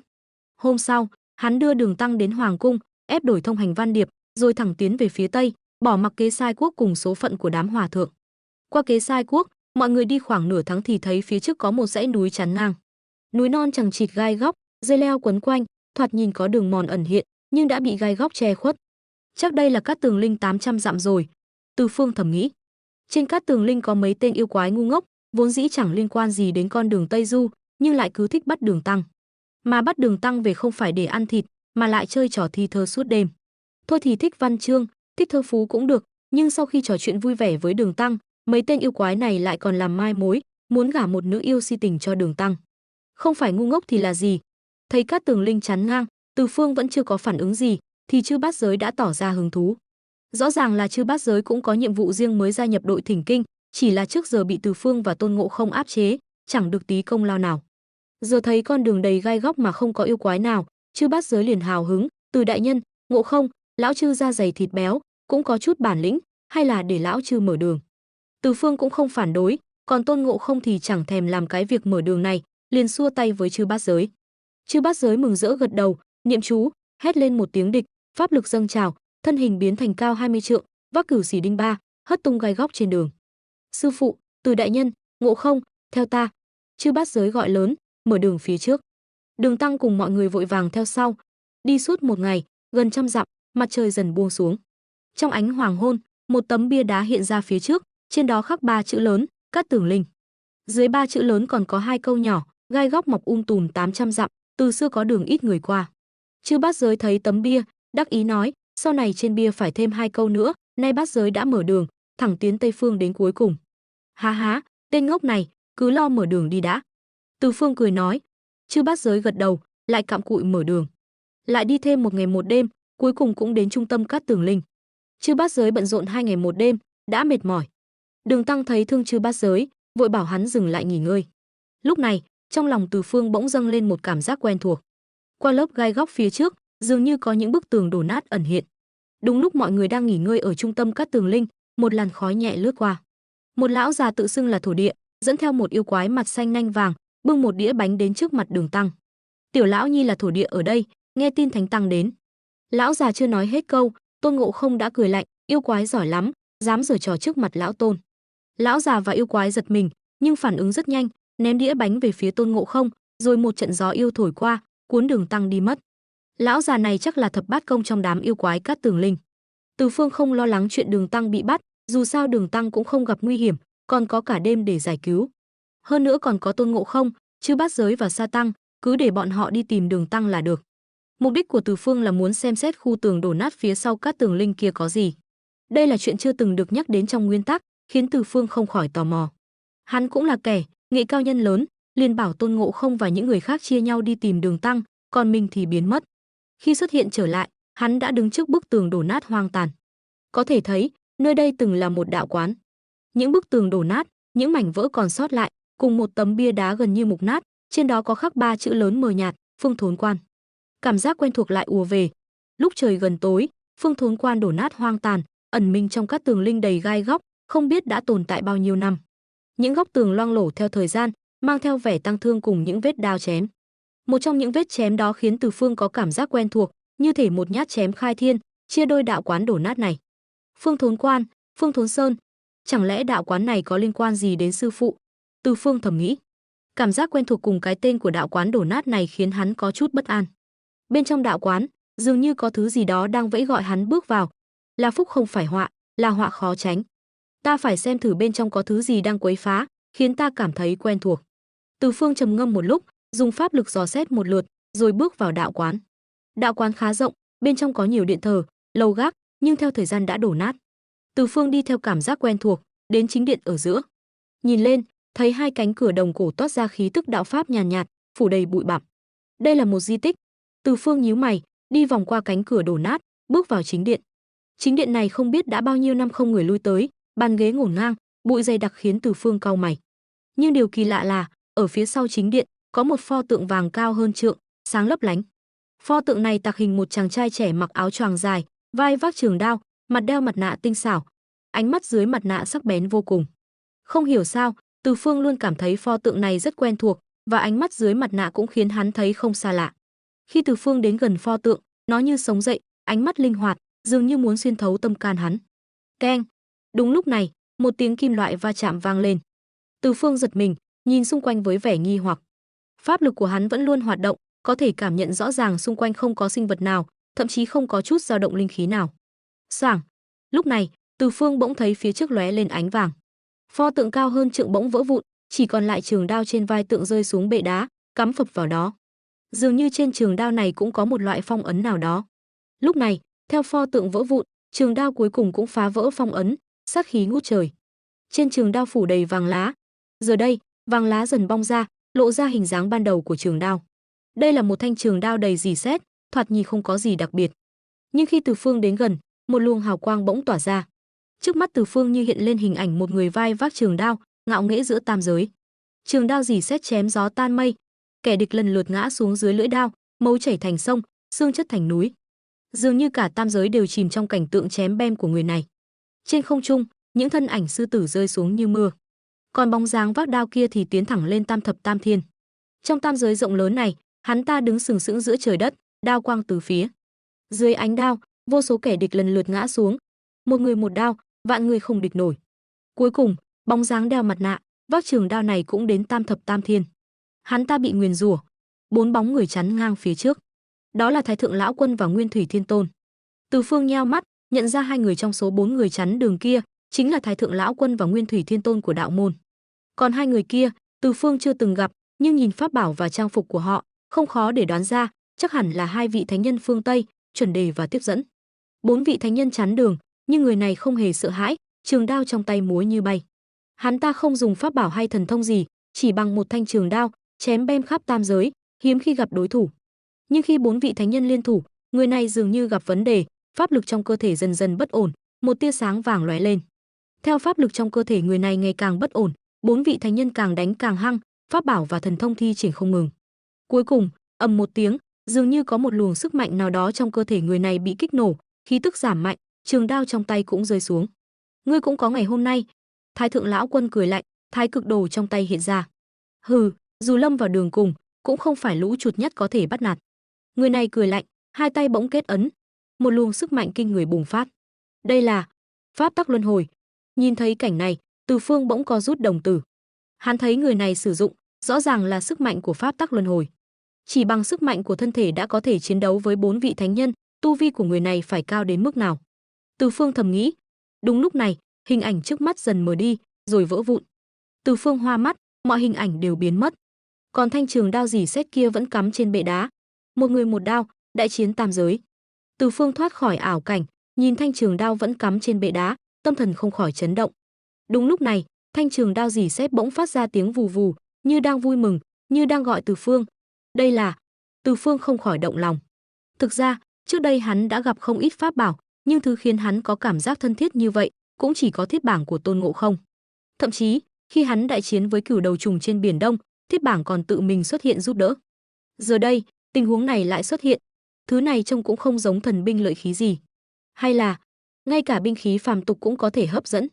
Từ Phương trầm ngâm một lúc, không vội rút trường đao ra, mà đi vòng quanh bệ đá quan sát. Với nhãn lực của Đại La Kim Tiên, hắn vẫn không nhìn ra trường đao này thuộc cấp bậc pháp bảo nào. Nói chung, pháp bảo trong tam giới chỉ có vài cấp bậc: Hậu Thiên Linh Bảo, Hậu Thiên Chí Bảo, Tiên Thiên Linh Bảo, Tiên Thiên Chí Bảo, cùng lắm là Công Đức Chí Bảo, Hỗn Độn Chí Bảo, Thiên Đạo Hung Sát Dị Bảo. Nhưng thanh trường đao rỉ sét này lại không hề có chút linh khí nào. Đương nhiên, tuy không có linh khí, nhưng cảm giác vui mừng như gặp được chủ nhân kia lại rất rõ ràng. Hệ thống điểm danh cho năng lực kém vậy sao? Hay là ngay cả binh khí phàm tục cũng có thể hấp dẫn? Từ Phương trầm ngâm một lúc, bước lên nắm lấy trường đao. Bỗng nhiên, hắn thấy trong lòng nặng trĩu. Trường đao lúc này tỏa ra từng vòng gợn sóng, lan theo cánh tay Từ Phương, đi thẳng vào linh đài của hắn. Từ Phương sững sờ, cảm nhận trường đao trong linh đài như đã về đến nhà, ánh mắt lộ vẻ mừng rỡ như điên. Trời ơi, lời to rồi, lời to rồi. Từ Phương cố nén sự kích động, nhìn quanh như ăn trộm. Pháp tắc thời gian. Trong trường đao này lại ẩn chứa một đạo pháp tắc, hơn nữa còn là pháp tắc thời gian, một trong 10 pháp tắc mạnh nhất. Trước đây, khi Tôn Ngộ Không chứng đạo chuẩn thánh, Từ Phương mới biết có thể dựa vào pháp tắc để thành thánh. Giờ đây, hắn lại có thêm một pháp tắc nữa. Tính cả pháp tắc thời gian này, hắn đã có 4 pháp tắc: luân hồi, sát lục, không gian và thời gian. Trường đao này có linh tính, chắc chắn là do người ta thấy trong ảo cảnh kia tôi luyện mà thành. Còn pháp tắc thời gian này, chắc chắn là do người đó gửi gắm trong trường đao. Từ Phương kìm nén sự kích động, không vội tu luyện pháp tắc thời gian này. Dù sao hắn cũng có nhiều thời gian, không cần phải vội vàng. Chỉ là không biết người đeo mặt nạ mà hắn thấy trong ảo cảnh kia rốt cuộc là ai, tại sao chưa từng nghe nói đến người này trong tam giới. Đương nhiên, tuy không biết lai lịch của người này, nhưng dựa vào vị trí pho tượng và những gì thấy trong ảo cảnh, có thể khẳng định người này chắc chắn có thủ oán với Phật đạo. Mà hắn nhận trường đao và pháp tắc thời gian của người này, coi như cũng gánh lấy nhân quả của đối phương. Nhưng Từ Phương vốn đã không ưa gì Phật đạo, giờ lại được lợi thế này, quả là quá hời. Đạo quán đổ nát này cũng chẳng còn gì nữa, vẫn nên đi xem Đường Tăng có bị nữ yêu lừa vào động phòng hay không. Từ Phương kìm nén niềm vui, vừa định rời khỏi đạo quán đổ nát thì bỗng dừng bước. Trong linh đài, thanh trường đao rỉ sét lại biến đổi. Một luồng linh quang lóe lên, Phật cốt xá lợi mà Từ Phương lấy được từ Bích Ba Đàm bỗng bị trường đao hút vào. Chỉ trong nháy mắt, một viên Phật cốt xá lợi đã biến mất. Đồng thời, Từ Phương cảm thấy một luồng sức mạnh cuồn cuộn từ linh đài bùng phát, lan ra khắp tứ chi bách hải. Pháp lực của hắn cũng tăng vọt, một cảm giác huyền diệu dâng lên quanh người Từ Phương. Sư bá, thanh đao đó rốt cuộc vẫn phá phong ấn rồi. Trên Tam Thập Tam Thiên, Như Lai mặt mày âm trầm bước vào. Kẻ đó đã chết, dù thanh đao đó phá phong ấn thì đã sao? Lão Quân lại chẳng hề bận tâm, thúc giục ngọn lửa trong tay, kiểm soát lửa trong lò luyện đan. Sư bá ngây thơ quá, ngài lo lắng điều gì? Giờ đây tam giới đã nằm trong tay Phật đạo hai nhà, huống chi kẻ đó năm xưa đã chết. Dù hắn còn sống trong tam giới thì đã sao? Chẳng lẽ hắn dám bất chấp tam giới mà ra tay hay sao? Nhưng Như Lai còn muốn nói gì đó, nhưng lão Quân đã xua tay, thôi, đừng nói nữa. Tây Nghiêu Hóa Châu vẫn nên nhanh chóng dọn dẹp đi. Đệ tử hiểu ý sư bá. Sau khi giải quyết ân oán với Phật môn, sẽ không thể lấy được thứ mình muốn. Sư bá yên tâm, ngày đó sẽ không xa. Như Lai hít sâu một hơi, nói, con đường thông thiên đã bao gồm Tây Nghiêu Hóa Châu, đội thỉnh kinh đi đến đâu, chắc chắn sẽ quét sạch mọi chướng ngại. Như vậy cũng tốt, dù Từ Phương có được thanh đao đó thì đã sao? Cũng chỉ là dọn đường cho chúng ta, thêm một phần sức mạnh mà thôi, không đáng lo ngại. Thái thượng lão Quân thản nhiên nói, giờ nên chú ý đến Quan Âm và Dương Tiễn. Cả tam giới đều biết Dương Tiễn và Ngọc Đế bất hòa, nhưng ai biết được hai người này đã giảng hòa từ lâu, hoặc căn bản là không hề có xích mích gì. Năm xưa kẻ đó đã chết, những tàn dư này lưu lại chung quy là tai họa. Đáng hận Ngọc Đế lại dựa vào tên tiểu nhân này, nếu không thì sao có thể đến lượt hắn nắm giữ tam giới. Như Lai căm hận nói, nếu muốn triệt để dập tắt hy vọng của những người này thì không thể bỏ qua Tử Tiêu Cung. Lão Quân lúc này mới nhìn thẳng vào Như Lai. Không ngờ tên tiểu tử này lại dám bàn luận về Tử Tiêu Cung. Nhưng dù Như Lai dám nói vậy, Lão Quân cũng không muốn phụ họa. Dù sao thì người ở Tử Tiêu Cung kia trên danh nghĩa vẫn là sư tôn của hắn. Thôi, đừng nói nữa. Dương Tiễn sau khi ra tay bem Nhiên đang ở núi Kim Đâu thì bật vô âm tín, không biết đã đi đâu. Nếu rảnh rỗi, ngươi hãy tìm hiểu động tĩnh của Dương Tiễn. Ta luôn cảm thấy chuyện này không đơn giản. Lão Quân nói xong, Như Lai hít sâu một hơi, gật đầu. Từ núi Kim Đâu đến Tây Lương Nữ Quốc, Như Lai và Lão Quân thực chất đã đạt được ý định hợp tác chiến lược. Mục đích của cả hai đều là tài nguyên, hợp tác mới có thể khai thác tài nguyên tốt hơn. Sư huynh, đây là truyền nhân huynh tìm được sao? Ở Nam Hải, Lạc Già Sơn, Quan Âm cũng cảm nhận được sự biến động của Trường Đao, đôi mắt đẹp lóe lên, không biết đang nghĩ gì. Trên thiên đình, Ngọc Đế vẫn luôn theo dõi đội thỉnh kinh, lúc này cũng đang kinh ngạc. Hắn không ngờ Trường Đao trong Phương Thốn Quan lại bị Từ Phương phá giải phong ấn, thậm chí trông còn giống như Trường Đao tự chọn Từ Phương vậy. Chẳng lẽ trẫm sai rồi sao? Ngọc Đế lại nhớ đến cảnh mình từ bỏ Từ Phương năm xưa. Một người một đao tiêu diệt hàng triệu thiên binh, giống hệt cảnh tượng kẻ đó một mình một đao độc bá tam giới năm xưa. Lúc này, các vị đại lão đều đang chú ý đến Từ Phương ở Cát Tường Linh. Nhưng Từ Phương lại không rảnh để ý đến bọn họ, hoặc nói là dù hắn đoán được mình đang bị vô số người chú ý, hắn cũng không rảnh để ý, bởi vì hắn sắp đột phá. Tu vi của hắn từ lâu đã đạt đến Đại La Kim Tiên hậu kỳ, thuộc tính của hắn cũng nhờ hệ thống điểm danh mà vượt xa Đại La Kim Tiên bình thường, thậm chí so với chuẩn thánh cũng không kém là bao. Nhưng hắn vẫn chưa đột phá lên chuẩn thánh, một là vì chưa có cơ hội, hai là vì tuy biết dựa vào pháp tắc có thể đột phá, nhưng hắn vẫn chưa nắm rõ quy tắc cụ thể. Nhưng giờ đây, Phật cốt xá lợi dung nhập vào Trường Đao lại giải phóng sức mạnh vô tận, chảy khắp tứ chi bách hải của Từ Phương. Pháp lực trong cơ thể hắn bỗng tăng vọt, chuẩn thánh. Tuy nhiên, sức mạnh tăng vọt này tuy đẩy tu vi của hắn lên thẳng chuẩn thánh mà không cần trải qua thiên kiếp, nhưng cũng mang đến nhược điểm rất rõ ràng. Vì trong cơ thể hắn đã tu luyện pháp tắc sát lục, giờ pháp lực đột ngột tăng lên, nhất thời hắn không khống chế được sát khí trong cơ thể. Không ổn, nếu không khống chế được sát khí này, e rằng sẽ san bằng cả Cát Tường Linh mất. Từ Phương cũng lo lắng. Cát Tường Linh không sao, mấy tên yêu quái kia cũng không sao, nhưng Tôn Ngộ Không và Đường Tăng cũng đang ở Cát Tường Linh. Lỡ như không kìm nén được sát khí này, bên luôn cả Tôn Ngộ Không và Đường Tăng thì hỏng bét. Nhưng dù Từ Phương cẩn thận đến đâu, vẫn đánh giá thấp sát khí này. Năm xưa, hắn dùng pháp tắc sát lục tiêu diệt hàng triệu thiên binh, chỉ riêng sát khí đã khiến hàng triệu thiên binh kinh hồn bạt vía. Giờ đây, tuy Từ Phương dựa vào pháp lực hùng hậu, cưỡng ép áp chế sát khí này, nhưng khi sát khí này bộc lộ uy lực thực sự, Từ Phương lại cảm thấy không chịu nổi. Hắn chỉ cảm thấy mình như đang đứng giữa biển máu mênh mông vô tận, sóng cuồn cuộn, từng đóa huyết hoa nở rộ, như một con hung thú khổng lồ muốn nuốt chửng tất cả. Còn Từ Phương, lúc này ngẩng đầu nhìn biển máu mênh mông, chỉ cảm thấy mình nhỏ bé như con kiến hôi, cảm giác chưa từng có hiện lên trong lòng. Áp lực như trời sập đất nứt ập đến. Không được, ta không thể lạc lối trong áp lực này, nếu không e rằng sẽ mãi mãi không thoát khỏi biển máu này. Từ Phương hít sâu một hơi, bỗng thi triển pháp thiên tượng địa, thân hình phình to hàng triệu trượng trong nháy mắt. Hơn nữa, triệu trượng vẫn chưa phải là giới hạn. Tuy nhiên, biển máu lại như theo sự tăng trưởng của thân hình Từ Phương mà lan rộng, ầm ầm ập đến. Đứng dậy cho ta! Từ Phương gầm lên. Ngay khi sắp bị biển máu nhấn chìm, hắn điều động toàn bộ pháp lực, muốn xua tan biển máu vô tận trước mắt. Ha ha ha, đến hay lắm. Đúng lúc này, một giọng nói hơi ngông cuồng bỗng vang lên từ biển máu. Từ Phương bỗng thấy giọng nói này rất quen thuộc, nhưng trong sự quen thuộc lại mang theo vẻ âm hiểm và sát khí. Đồng thời, trên biển máu mênh mông, sóng máu cuồn cuộn, một chàng trai trẻ mặc áo choàng đỏ, mắt lóe sáng đỏ, tóc và râu đều đỏ rực, lạnh lùng nhìn Từ Phương. Ta đột phá chuẩn thánh, tại sao lại có dị tượng này? Thì ra là ngươi đang giở trò. Từ Phương cười lạnh, nhìn bóng người đỏ rực trước mắt. Khuôn mặt quen thuộc kia giống hệt hắn. Ha ha ha ha, không phải, không phải. Ta là ngươi là ta, sao có thể nói là ta giở trò? Bóng người giống hệt Từ Phương ngửa mặt cười lớn, nói xong, hắn giơ tay lên, một thanh trường đao bỗng xuất hiện, rõ ràng là quỷ sướng. Khó trách tâm ma của Tôn Ngộ Không lại có thiết bảng mang theo sát khí. Tâm ma này, ngay cả pháp bảo cũng có thể sao chép. Từ Phương cười lạnh, quỷ sướng xuất hiện trong tay. Đúng vậy, bóng người đỏ rực trước mắt chính là tâm ma của Từ Phương. Ngươi là tâm ma của ta, chỉ vậy thôi. Quỷ sướng từ từ nâng lên, oán hồn quấn quanh, gào thét không ngừng. Ha ha ha, ngươi biết tâm ma của Tôn Ngộ Không có bản lĩnh giống hệt hắn, cuối cùng cũng phải nhờ ngươi giúp đỡ mới tiêu diệt được. Giờ đây, trong biển máu do pháp tắc sát lục tạo thành này, ai có thể giúp ngươi? Tâm ma cười nói, trên mặt mang theo nụ cười tà ác, như đang chế giễu sự tự phụ của Từ Phương. Từ Phương không nói gì, thi triển liên tiếp 108 thần thông thiên cang địa sát. Tuy nhiên, tâm ma có tất cả ký ức, thần thông và pháp thuật của Từ Phương, sau một hồi giao tranh kịch liệt, quả thực không ai làm gì được ai.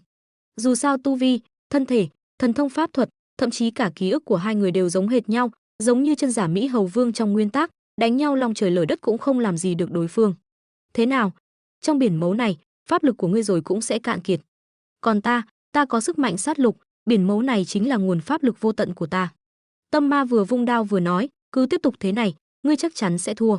Vẫn nên ngoan ngoãn giao thân thể và thân phận của ngươi cho ta đi. Đến lúc đó, mặc kệ Thái thượng lão quân, mặc kệ Như Lai Phật tổ, mặc kệ Ngọc Hoàng đại đế, ta không vui thì đều cho bọn chúng làm vong hồn dưới quỷ sướng. Tuy nhiên, Từ Phương không hề bị tâm ma mê hoặc. Người ta nói tâm ma giỏi nhất là dùng lời lẽ mê hoặc lòng người, nhưng theo hắn thấy, tâm ma cũng chỉ là một chấp niệm mà thôi. Tu hành chính là rèn luyện tâm tính, hắn tự biết rõ con đường của mình, mặc kệ pháp lực cao cường đến đâu, hắn vẫn giữ vững bản tâm, không hề dao động. Năm xưa, khi bái sư học nghệ ở Phương Thốn Sơn, Từ Phương đã ghi nhớ câu nói của tổ sư Bồ Đề, tu hành chính là rèn luyện tâm tính. Thấy Từ Phương không hề bị mê hoặc, tâm ma liền sốt ruột, Phật đạo hai nhà đều ức hiếp chúng ta đến tận cửa rồi, ngươi thật sự cho rằng con đường thông thiên này dễ đi sao? Phật đạo hai nhà, kẻ nào không coi chúng ta như trò cười mà đùa giỡn? Chẳng lẽ ngươi vẫn chưa nhìn ra sao? Đó là chuyện của sau này. Từ Phương lạnh lùng nói, khi ta chưa đủ thực lực, ta có thể nhẫn nhịn. Đây không phải là lý do để ngươi mê hoặc ta. Tuy ta đã thành chuẩn thánh, nhưng cũng không hề mất đi lý trí. Nói đến đây, khóe miệng Từ Phương hơi nhếch lên, nhìn chằm chằm vào tâm ma, lạnh lùng nói, hơn nữa, Phật đạo hai nhà đều có thánh nhân tọa chấn, giờ dù ta giao thân thể cho ngươi, ngươi có bản lĩnh gì mà lay chuyển thánh nhân? Chẳng lẽ chưa từng nghe câu quân tử tàng khí ư thân, đãi thời nhi động sao? Tuy ngươi có tất cả ký ức, thần thông và bản lĩnh của ta, nhưng về khoản mê hoặc lòng người, ta lại không bằng ngươi. Từ Phương mỉm cười nhạt, nhìn khuôn mặt hơi sững sờ của tâm ma, nói, nhưng có một điểm, ngươi vĩnh viễn không thể giống ta. Cái gì? Tâm ma không nhịn được hỏi. Không thể nào, ta là tâm ma của ngươi, có tất cả mọi thứ của ngươi. Ngươi sai rồi. Từ Phương thản nhiên nói, dù ngươi có pháp lực, thuộc tính giống hệt ta, thậm chí có cả vài kim chỉ nam của ta, nhưng trái tim kiên định của ta, ngươi vĩnh viễn không thể có. Nói xong, Từ Phương giơ tay lên, từ từ đặt lên ngực mình. Tâm ma bỗng co rút đồng tử, không kịp phản ứng, liền lách mình đến trước mặt Từ Phương, ngươi muốn làm gì? Dừng tay. Vừa nói, đao quang của quỷ sướng lóe lên, dường như muốn chém đứt cánh tay của Từ Phương, ngăn cản hành động của hắn. Nhưng sao Từ Phương lại không đề phòng? Thân hình nhoáng lên, hắn đã tránh được nhát đao của tâm ma, cười nhạt, ngươi nghĩ, khi thực lực của chúng ta ngang nhau, ngươi có thể ngăn cản ta sao? Thấy Từ Phương sắp ra tay, tâm ma liền sốt ruột, nghiến răng nói, dừng tay. Ta có thể không cướp thân thể của ngươi, sau này sẽ luôn ở trong linh đài của ngươi, được không? Xem ra, ngươi đã đoán được ta muốn làm gì rồi. Hơn nữa, dường như việc ta muốn làm là một mối đe dọa lớn đối với ngươi. Từ Phương cười nói. Tâm ma sững người, rồi nói với vẻ không cam lòng, dù ngươi đoán được thì đã sao? Ta đã nhượng bộ với ngươi rồi, sau này sẽ ở trong linh đài của ngươi, sẽ không tự ý xuất hiện. Nếu ngươi gặp chuyện khó giải quyết, ta còn có thể ra tay giúp ngươi. Nghe vậy, Từ Phương không khỏi động lòng. Thực ra, hắn rất hứng thú với đề nghị của tâm ma. Trước khi xuyên không, khi đọc nguyên tác Tây Du Ký, đoạn chân giả Mỹ Hầu Vương, hắn đã từng nghĩ, tại sao giả Ngộ Không không cùng Tôn Ngộ Không đi thỉnh kinh? Hai Tề Thiên Đại Thánh cùng nhau Tây Du, yêu quái nào mà bắt được? Đương nhiên, đó là suy nghĩ trước khi xuyên không. Sau khi xuyên không đến giờ, hắn đã biết mọi chuyện không đơn giản như vậy. Hơn nữa, hắn biết cái gọi là Lục Nhĩ Mị Hầu thực chất chính là tâm ma của Tôn Ngộ Không. Tâm ma là vật sinh ra từ nội tâm của sinh linh, nghe nói năm xưa ma tổ La Hầu sau khi chết đã phân tán khắp tam giới, hóa thành tâm ma của tất cả mọi người. Chỉ cần sinh linh còn tồn tại, tâm ma sẽ còn tồn tại. Cái gọi là La Hầu cũng không phải thật sự chết đi, một khi tâm ma lớn mạnh, cuối cùng thậm chí có thể trở thành tồn tại đáng sợ như La Hầu. Từ Phương cũng từng nghĩ, nếu tâm ma của mình xuất hiện, hắn sẽ phải làm sao? Dù sao hắn cũng đã chứng kiến tâm ma của Tôn Ngộ Không, biết tâm ma sẽ có pháp lực, thần thông, thậm chí cả kỹ năng và thân thể giống hệt mình. Nếu không có ai giúp đỡ, người bình thường rất khó tiêu diệt tâm ma của chính mình. Tâm ma còn chưa kịp nghĩ ra cách thì đã tự xuất hiện khi hắn đột phá chuẩn thánh, không khống chế được sát khí. Trước đó, Từ Phương giao đấu với tâm ma, thực sự không chiếm được chút lợi thế nào. Hơn nữa, tâm ma còn chiếm cứ biển mấu sát lục, nếu cứ tiếp tục giằng co, hắn thậm chí còn có nguy cơ cạn kiệt pháp lực. Giờ tâm ma đã bị hắn khống chế, đề nghị này quả thực khiến Từ Phương động lòng. Nhưng chỉ một lát sau, Từ Phương đã gạt bỏ cám dỗ này. Tâm ma giỏi nhất là mê hoặc chúng sinh, chỉ cần sinh ra tâm ma, sẽ bị tâm ma thừa cơ xâm nhập vào lúc nào không hay. Đến cuối cùng, sẽ mất đi bản thân, bị tâm ma chiếm đoạt thân thể. Từ Phương đương nhiên sẽ không mạo hiểm như vậy. Vất vả lắm mới tìm được cách tiêu diệt tâm ma, hắn sao có thể cho tâm ma bất kỳ cơ hội nào để thở dốc. Phải nói là, đề nghị của ngươi đã làm ta động lòng. Từ Phương nói. Vẻ mặt Tâm Ma còn chưa hết vui mừng, thì Từ Phương lại nói tiếp, đáng tiếc, ta từ chối. Lời còn chưa dứt, Từ Phương đã đâm tay vào ngực mình. Trong lúc Tâm Ma còn chưa hết kinh ngạc, Từ Phương đã móc tìm mình ra. Không phá thì không lập, điểm mạnh hơn ngươi của ta chính là rèn luyện tâm tính. Giọng Từ Phương vừa dứt, Tâm Ma vừa kinh hãi vừa tức giận, giọng nói dường như đã thay đổi, dừng tay. Chẳng lẽ ngươi không sợ tự bem chết mình sao? Đến lúc này, Tâm Ma đã hoàn toàn bất chấp tất cả, muốn ngăn cản Từ Phương. Tâm Ma sở dĩ là tâm ma, là vì nó là một chấp niệm sinh ra từ đáy lòng, được nuôi dưỡng lâu ngày, dần dần lớn mạnh. Giờ đây, Từ Phương trực tiếp ra tay móc tim mình ra, hoàn toàn cắt đứt nguồn cung cấp của tâm ma. Ngươi cũng nói rồi, tu vi của chúng ta ngang nhau, thần thông pháp thuật cũng giống nhau, ngươi làm sao cản được ta? Từ Phương cười lớn, giơ tay lên bóp mạnh, trái tim lập tức vỡ vụn. Biển máu mênh mông lúc này cũng như quả bóng xì hơi, nhanh chóng khô cạn. Còn tâm ma cũng theo biển máu khô cạn mà không cam lòng hóa thành một luồng sức mạnh cuồn cuộn, bị hút vào cơ thể Từ Phương. Mất đi trái tim, Từ Phương từ từ gục xuống. Hắn tự tìm đến cái chết, tất nhiên không dễ dàng gì. Nghiền nát trái tim mình, lẽ ra hắn không thể sống sót, nhưng Từ Phương đã có chuẩn bị từ trước. 3 giọt tam quang thần thủy hắn moi được từ Quan Âm đã được hắn nuốt vào bụng, giữ lại một tia sinh cơ. Hơn nữa, trong linh đài của hắn còn có một hóa thân, đủ để thúc đẩy và luyện hóa 3 giọt thần thủy ấy. Tam quang thần thủy, hồi sinh người chết, nối liền xương gãy, quả nhiên danh bất hư truyền. Một hóa thân dần dần hiện ra, pháp lực cuồn cuộn luyện hóa tam quang thần thủy, từ từ nuôi dưỡng thân thể Từ Phương. Trái tim tan vỡ của hắn cũng dần dần ngưng tụ lại. Tuy nhiên, nhịp đập mạnh mẽ vốn có giờ đây đã bị Từ Phương, người vừa tỉnh lại, phong ấn. Một khi trong lòng có chấp niệm, tâm ma sẽ thừa cơ xâm nhập. Từ Phương đã có kinh nghiệm, tự nhiên không thể cho tâm ma cơ hội lần nữa. Trái tim bị phong ấn, hắn vẫn là Từ Phương, mạnh mẽ chém bem tâm ma. Luyện hóa toàn bộ tam quang thần thủy, thân thể Từ Phương hồi phục, tu vi cũng vững chắc ở cảnh giới chuẩn thánh sơ kỳ. Đây là sức mạnh của chuẩn thánh sao? Từ Phương cảm nhận pháp lực cuồn cuộn trong cơ thể, rồi lại phủ nhận suy nghĩ đó. Không đúng, với thuộc tính cá nhân sau ngàn năm check-in của ta, pháp lực của ta tuyệt đối vượt xa chuẩn thánh bình thường. Khi còn ở cảnh giới Đại La Kim Tiên, hắn đã từng đánh giá thực lực của mình dựa trên tu vi chuẩn thánh của Tôn Ngộ Không.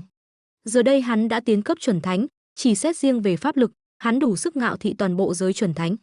Nói cách khác, nếu chỉ tính riêng pháp lực, không xét đến các yếu tố khác, Từ Phương ở thời đại không có thánh nhân này đã coi như vô địch. Tất nhiên, có quá nhiều yếu tố quyết định thắng thua trong một trận chiến. Dù đã tiến cấp chuẩn thánh, Từ Phương cũng sẽ không vội vàng chạy đến Tây Thiên đánh Như Lai.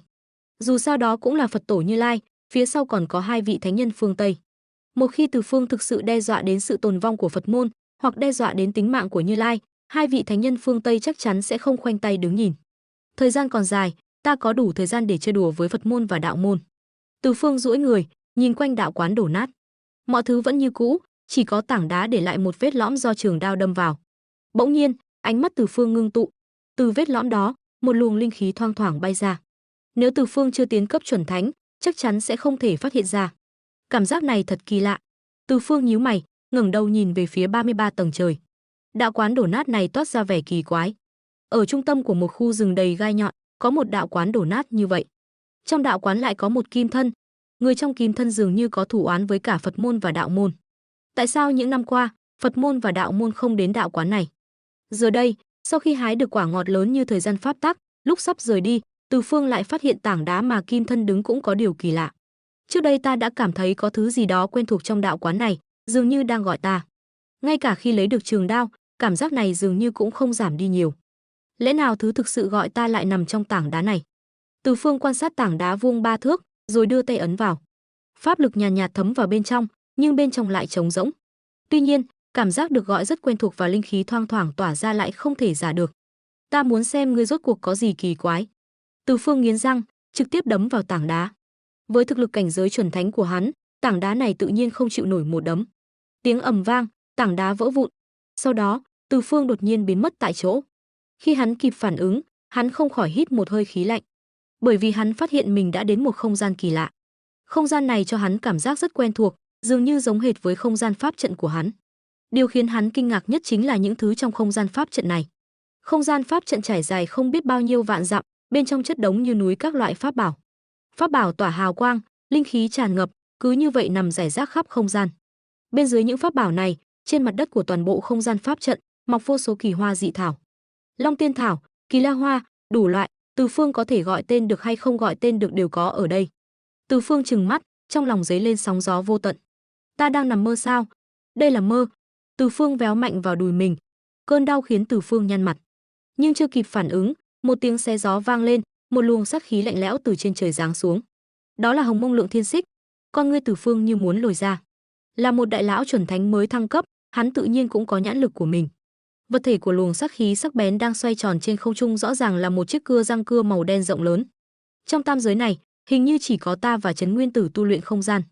Còn ai tu luyện thời không pháp tắc thì ta không biết. Lẽ nào đây là thứ mà một đại lão tu luyện thời không pháp tắc để lại? Không gian pháp trận không thuộc tam giới, không thuộc ngũ hành, mọi thứ xảy ra bên trong chỉ có chủ nhân mới biết được. Ngay khi Từ Phương đang kinh ngạc nhìn không gian pháp trận trải dài hàng triệu dặm, vô số bảo vật, thì từ phía chân trời xa xôi bỗng nhiên vang lên một tiếng rồng ngâm. Ngẩng đầu lên, một con rồng vàng khổng lồ dài hàng chục vạn trượng lượn lờ trên bầu trời. Sau đó, từ phương nam lại vang lên tiếng phượng hoàng hót, một con phượng hoàng lửa đuôi dài 7 màu gầm rú bay lượn. Tiếp theo, từ hướng đông bắc, Kỳ Lân đạp mây lành, 4 vó bốc cháy, ngửa mặt gầm rú, lao nhanh đến. Ba đại chủng tộc tiên thiên, Từ Phương thầm kêu lên. Không thể trách hắn kinh ngạc, bởi vì từ khi xuyên không đến nay, hắn chưa từng thấy ba chủng tộc tiên thiên thuần chủng. Ba chủng tộc Long, Phượng, Kỳ Lân còn sót lại trong tam giới hiện nay hầu hết đều là hậu duệ lai tạp. Ví dụ như Đông Hải Long Vương Ngao Quảng, huyết mạch của hắn không phải là Long tộc thuần chủng. Long tộc chân chính, chỉ có Long tộc do Tổ Long lãnh đạo vào thời kỳ đầu Hồng Hoang, thời kỳ Long Hán lượng kiếp mới là huyết mạch thuần khiết nhất. Còn về Phượng tộc và Kỳ Lân tộc, hiện nay trong tam giới không hẳn là tuyệt chủng, nhưng Phượng tộc và Kỳ Lân tộc có huyết mạch thuần chính thì rất khó tìm. Mà giờ đây, trên không trung gầm rú một con rồng vàng, một con phượng hoàng 7 màu và một con kỳ lân 4 vó bốc lửa, đều mang khí tức tiên thiên. Nói cách khác, ba con này rất có thể là những người còn sót lại từ thời Long Hán lượng kiếp. Chỉ là, làm sao chúng có thể chung sống hòa bình trong không gian này? Phải biết rằng ba chủng tộc tiên thiên sinh ra đã là kẻ thù của nhau. Chúng không đánh nhau trong không gian này, điều đó có nghĩa là chúng chắc chắn đã thần phục một người nào đó. Còn về việc không gian này có phải do ba con này tạo ra hay không, Từ Phương hoàn toàn không nghĩ đến điều đó. Dù sao thì chủ nhân của không gian này, nếu là một trong ba con này, thì hai con còn lại chắc chắn không thể sống sót. Ba chủng tộc tiên thiên gặp nhau là phân định sống chết. Mà trước đó Từ Phương đã đập vỡ tảng đá mới vào được không gian này. Như vậy, chủ nhân của không gian này rất có thể chính là chàng trai trẻ tay cầm trường đao, ngạo nghễ tam giới mà Từ Phương đã thấy trong ảo cảnh. Hắn rốt cuộc là ai? Chưa kịp để Từ Phương suy nghĩ rõ ràng, ba con long, phượng, kỳ lân đang lượn lờ trên không trung đã đến trước mặt. Thân hình to lớn lượn lờ trên đỉnh đầu Từ Phương, nhìn chằm chằm vào hắn. Bao nhiêu năm rồi, cuối cùng cũng có người sống vào đây. Các ngươi nói, tiểu tử này có phải là người có duyên mà hắn nói đến không? Rất có thể. Ta ngửi thấy mùi quen thuộc trên người tiểu tử này. Ba con trên không trung ngươi một câu ta một câu, khiến Từ Phương có chút khó hiểu.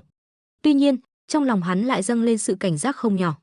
Một không gian pháp trận thần bí như vậy, bên trong có vô số pháp bảo, thậm chí còn có không ít tiên thiên chí bảo, tiên thiên linh bảo, lại còn có cả bóng dáng của ba chủng tộc tiên thiên. Nghe ý tứ trong lời nói của chúng, dường như chúng vẫn luôn chờ đợi mình. Làm sao có thể? Ba chủng tộc tiên thiên diệt vong đến nay đã bao nhiêu năm rồi? Ta xuyên không đến đây mới được bao nhiêu năm? Xem tu vi tiểu tử này vừa vào chuẩn thánh, nói không chừng thật sự là người mà hắn nói. Con kỳ lân mở miệng nói tiếng người, tiểu tử, ngươi tên gì? Nhìn đối phương nhìn xuống từ trên cao, trong lòng Từ Phương lập tức cảm thấy không phục. Đùa gì chứ, thời kỳ đỉnh cao của ba chủng tộc tiên thiên, thủ lĩnh của ba tộc nhiều nhất cũng chỉ là chuẩn thánh đỉnh phong. Mà hắn tuy mới vào chuẩn thánh, nhưng thuộc tính toàn thân không hề thua kém chuẩn thánh đỉnh phong. Ba con chó mất nhà này lại dám nói chuyện với hắn như vậy. Hiện tại hắn chưa rõ không gian pháp trận này rốt cuộc là chuyện gì. Muốn làm rõ, cách tốt nhất là hỏi ba con này. Thấy tu vi của ba con này đều là chuẩn thánh, Từ Phương lập tức có chút nóng lòng muốn thử. Một là có thể kiểm tra tu vi chuẩn thánh của mình, hai là cũng muốn làm rõ không gian pháp trận này rốt cuộc là chuyện gì. Khi hỏi người khác, ngươi có nên tự giới thiệu bản thân không? Từ Phương quát. Còn nữa, ta không quen ngẩng đầu nói chuyện. Ồ, tiểu tử này đúng như người đó nói, tính tình không nhỏ a. Con rồng vàng nghe vậy cười ha hả, biến thành hình người rơi xuống trước mặt Từ Phương. Bây giờ Từ Phương hoàn toàn dựa vào thực lực của bản thân. Kỳ lân chuẩn thánh này lại dám khinh thường hắn, Hồng Mông Lượng Thiên Xích trong tay, Từ Phương trực tiếp giận dữ chém về phía Mạc Vũ. Thấy Từ Phương có thể trực tiếp điều khiển Hồng Mông Lượng Thiên Xích, ba người Mạc Vũ lập tức không còn nghi ngờ gì nữa. Bởi vì người đã để lại chúng trong không gian pháp trận này năm đó đã nói rằng người mà chúng phải chờ đợi có đặc điểm rõ ràng nhất là có thể trực tiếp sử dụng bất kỳ pháp bảo nào. Khoan đã, đây là hiểu lầm. Đã xác định được thân phận của người trước mặt, Mạc Vũ vội vàng hét lớn. Tuy nhiên, Từ Phương đã ra tay thì làm sao có thể dừng lại chỉ vì một câu nói đơn giản. Có phải hiểu lầm hay không, đánh một trận rồi nói. Hồng Mông Lượng Thiên Xích gầm rú lao tới, xé rách không gian, mang theo uy thế to lớn của chuẩn thánh, chém về phía Mạc Vũ. Tiểu tử giỏi. Mạc Vũ năm đó cũng là nhân vật xưng hùng một phương, thấy Từ Phương không chịu bỏ qua, lập tức cũng bị kích động hung tính. Cho ta đứng lên. Theo tiếng quát của Mạc Vũ, một ngọn núi cao vạn trượng phía sau hắn đột nhiên mọc lên, đập mạnh về phía Từ Phương.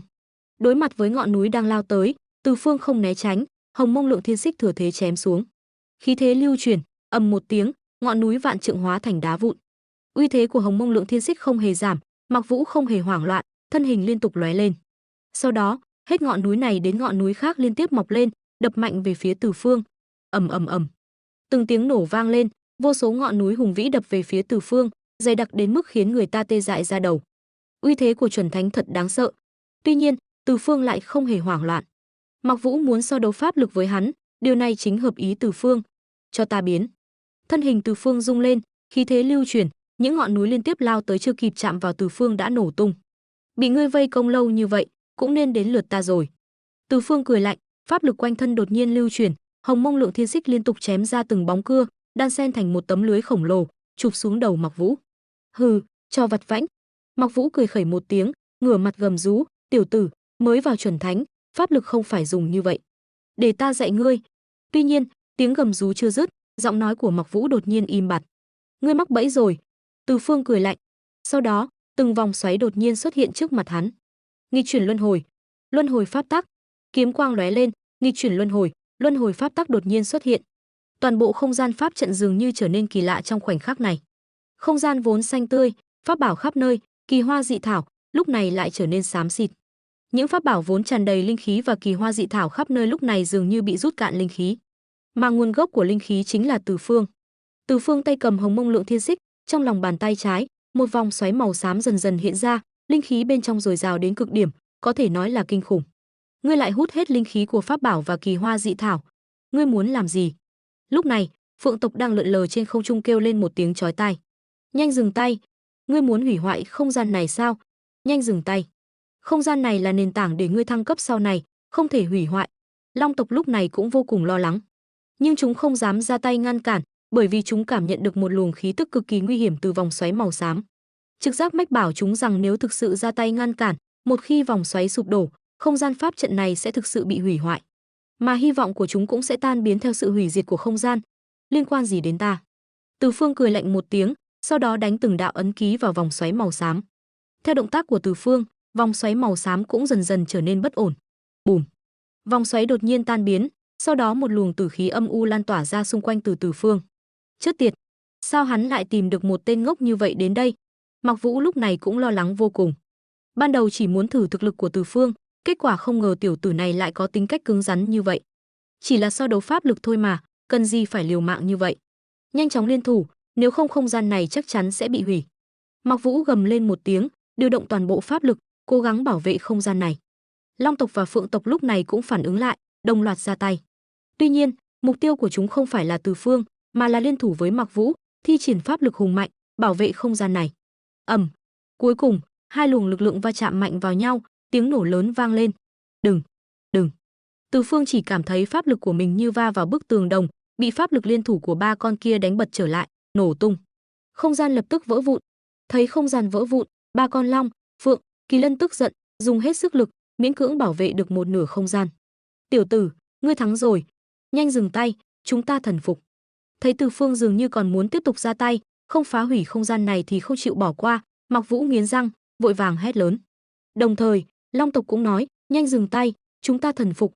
Thần phục? Từ Phương cười lạnh một tiếng. Hắn không cho rằng mình có sức hút như vậy, có thể khiến ba chuẩn thánh của ba chủng tộc tiên thiên quỳ lạy mình. Đúng vậy, chúng ta được người sai khiến, ở đây chờ đợi ngươi, bái ngươi làm chủ. Thấy Từ Phương không tin, Long tộc vội vàng nói, ta là tiên thiên long tộc Ngao Tường, bọn họ là Phượng tộc Phượng Minh, Kỳ Lân tộc Mạc Vũ. Nhanh dừng tay, các ngươi nói rõ ràng xem rốt cuộc là chuyện gì. Nhìn thấy vẻ mặt của Long tộc có gì đó khác lạ, Từ Phương trầm ngâm một lát, tạm thời dừng động tác, nói, các ngươi chỉ có một cơ hội giải thích. Hắn đã hiểu ra không gian pháp trận này dường như rất quan trọng đối với ba con này, mà bản thân Từ Phương cũng có không gian pháp trận, đối với một số điểm yếu của không gian pháp trận cũng rất rõ ràng.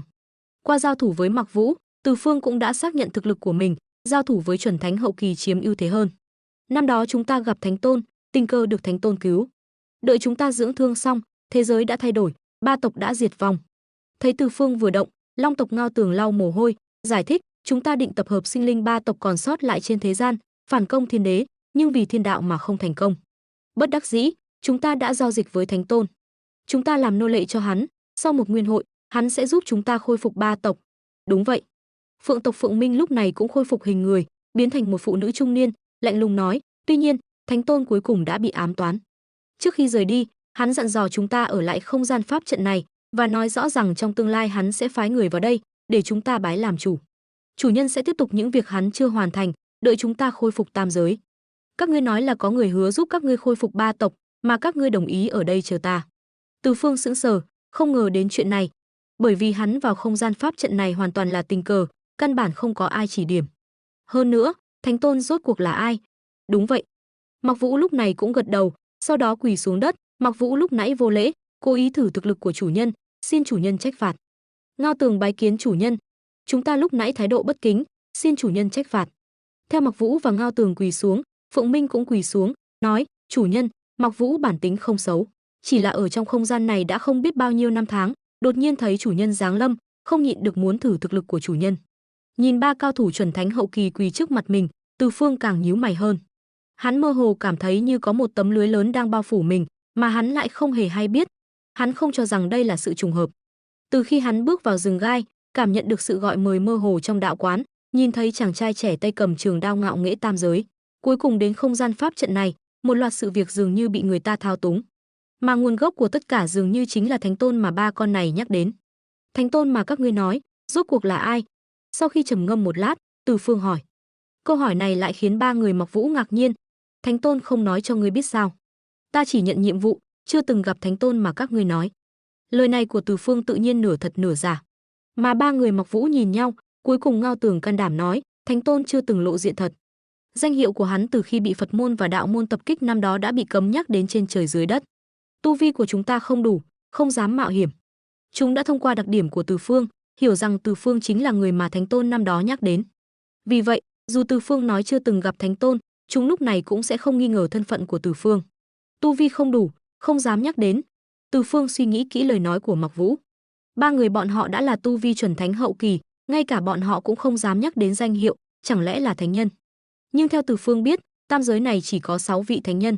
Đạo môn Tam Thanh, phương Tây Nhị Thánh, cộng thêm nữ oa nương nương của yêu tộc ở cung. Nhưng 6 người này không hề có quy tắc cấm nhắc đến danh hiệu. Chẳng lẽ là Hồng Quân? Từ Phương lắc đầu, cũng không đúng. Danh hiệu của Hồng Quân, hắn đã nghe không ít người nhắc đến. Đã bọn họ không thể nhắc đến, sau này lại nghĩ cách vậy.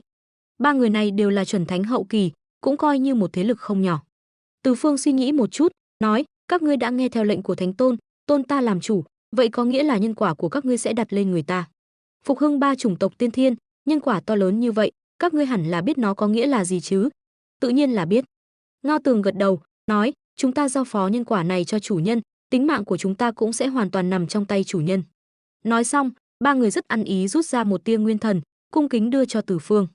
Mặc dù Từ Phương chỉ mới vào chuẩn thánh, nhưng lúc nãy ra tay, chúng đã nhìn thấy tiềm lực của Từ Phương. Hơn nữa, chúng rất tin tưởng Thánh Tôn.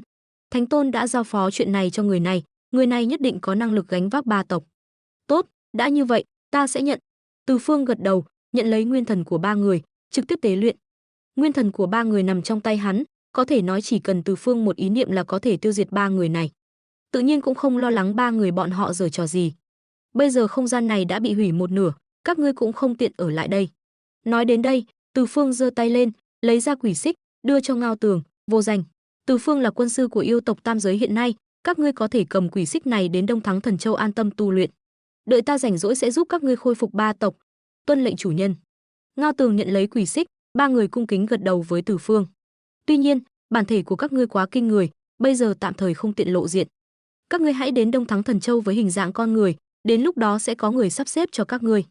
Từ Phương nói xong, ba người gật đầu, sau đó Từ Phương trực tiếp mang ba người rời khỏi không gian đang lung lay sắp đổ này. Thật đáng tiếc cho không gian này. Pháp bảo trong không gian này vô số kể, bây giờ theo sự sụp đổ của không gian, đều rơi vào dòng chảy hỗn loạn của thời không, không thể tìm lại được.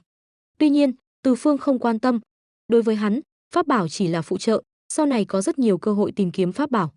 Hơn nữa, nhiều bảo vật như vậy thật sự quá kinh người. Có câu nói người không có tội, mang ngọc có tội, hắn không dám trực tiếp lấy ra sử dụng trong tam giới. Mà quỷ xích đã dần dần theo không kịp bước chân của Từ Phương, đặc biệt là sau khi hắn thăng cấp chuẩn thánh, quỷ xích càng thêm bất lực. Tuy nhiên, dùng làm tín vật của mình thì tam giới đều biết, chắc hẳn ba người Ngao Tường đến Đông Thắng Thần Châu, Vũ Khúc Tinh Quân nhất định sẽ an bài chu đáo. Không biết lão Đường lúc này đã vào động phòng chưa? Từ Phương cũng rời khỏi không gian đang sụp đổ, mở rộng thần thức, tìm kiếm trung tâm rừng gai. Cách rừng gai 3000 dặm về phía tây, một động phủ tiên sơn linh khí dồi dào, mây lành lượn lờ, ánh sáng Phật chiếu rọi, quả là một thánh địa Phật môn. Đoàn Thỉnh Kinh đã đến rừng gai, vũ khí của người đó cũng đã xuất hiện. Phật môn và đạo môn đã đạt thành thỏa thuận, ta dường như không còn cần thiết tồn tại nữa. Một vị hòa thượng mập mạp xoay tràng hạt trong tay, khuôn mặt dường như đang cười nhưng lại ẩn chứa cay đắng. Đông Lai Phật Tổ, Di Lặc Phật. Đông Lai Phật Tổ vốn không phải người của Phật môn, nhưng năm đó sau khi Phật môn và đạo môn liên thủ tiêu diệt người đó, lão quân qua Hàm Cốc Quan, hóa hồ thành Phật, tiện tay phái Di Lặc đến phương Tây làm Phật Tổ. Danh hiệu Đông Lai Phật Tổ cũng từ đó mà ra. Chỉ là Di Lặc Phật này ở trong Phật môn lại rất khó xử.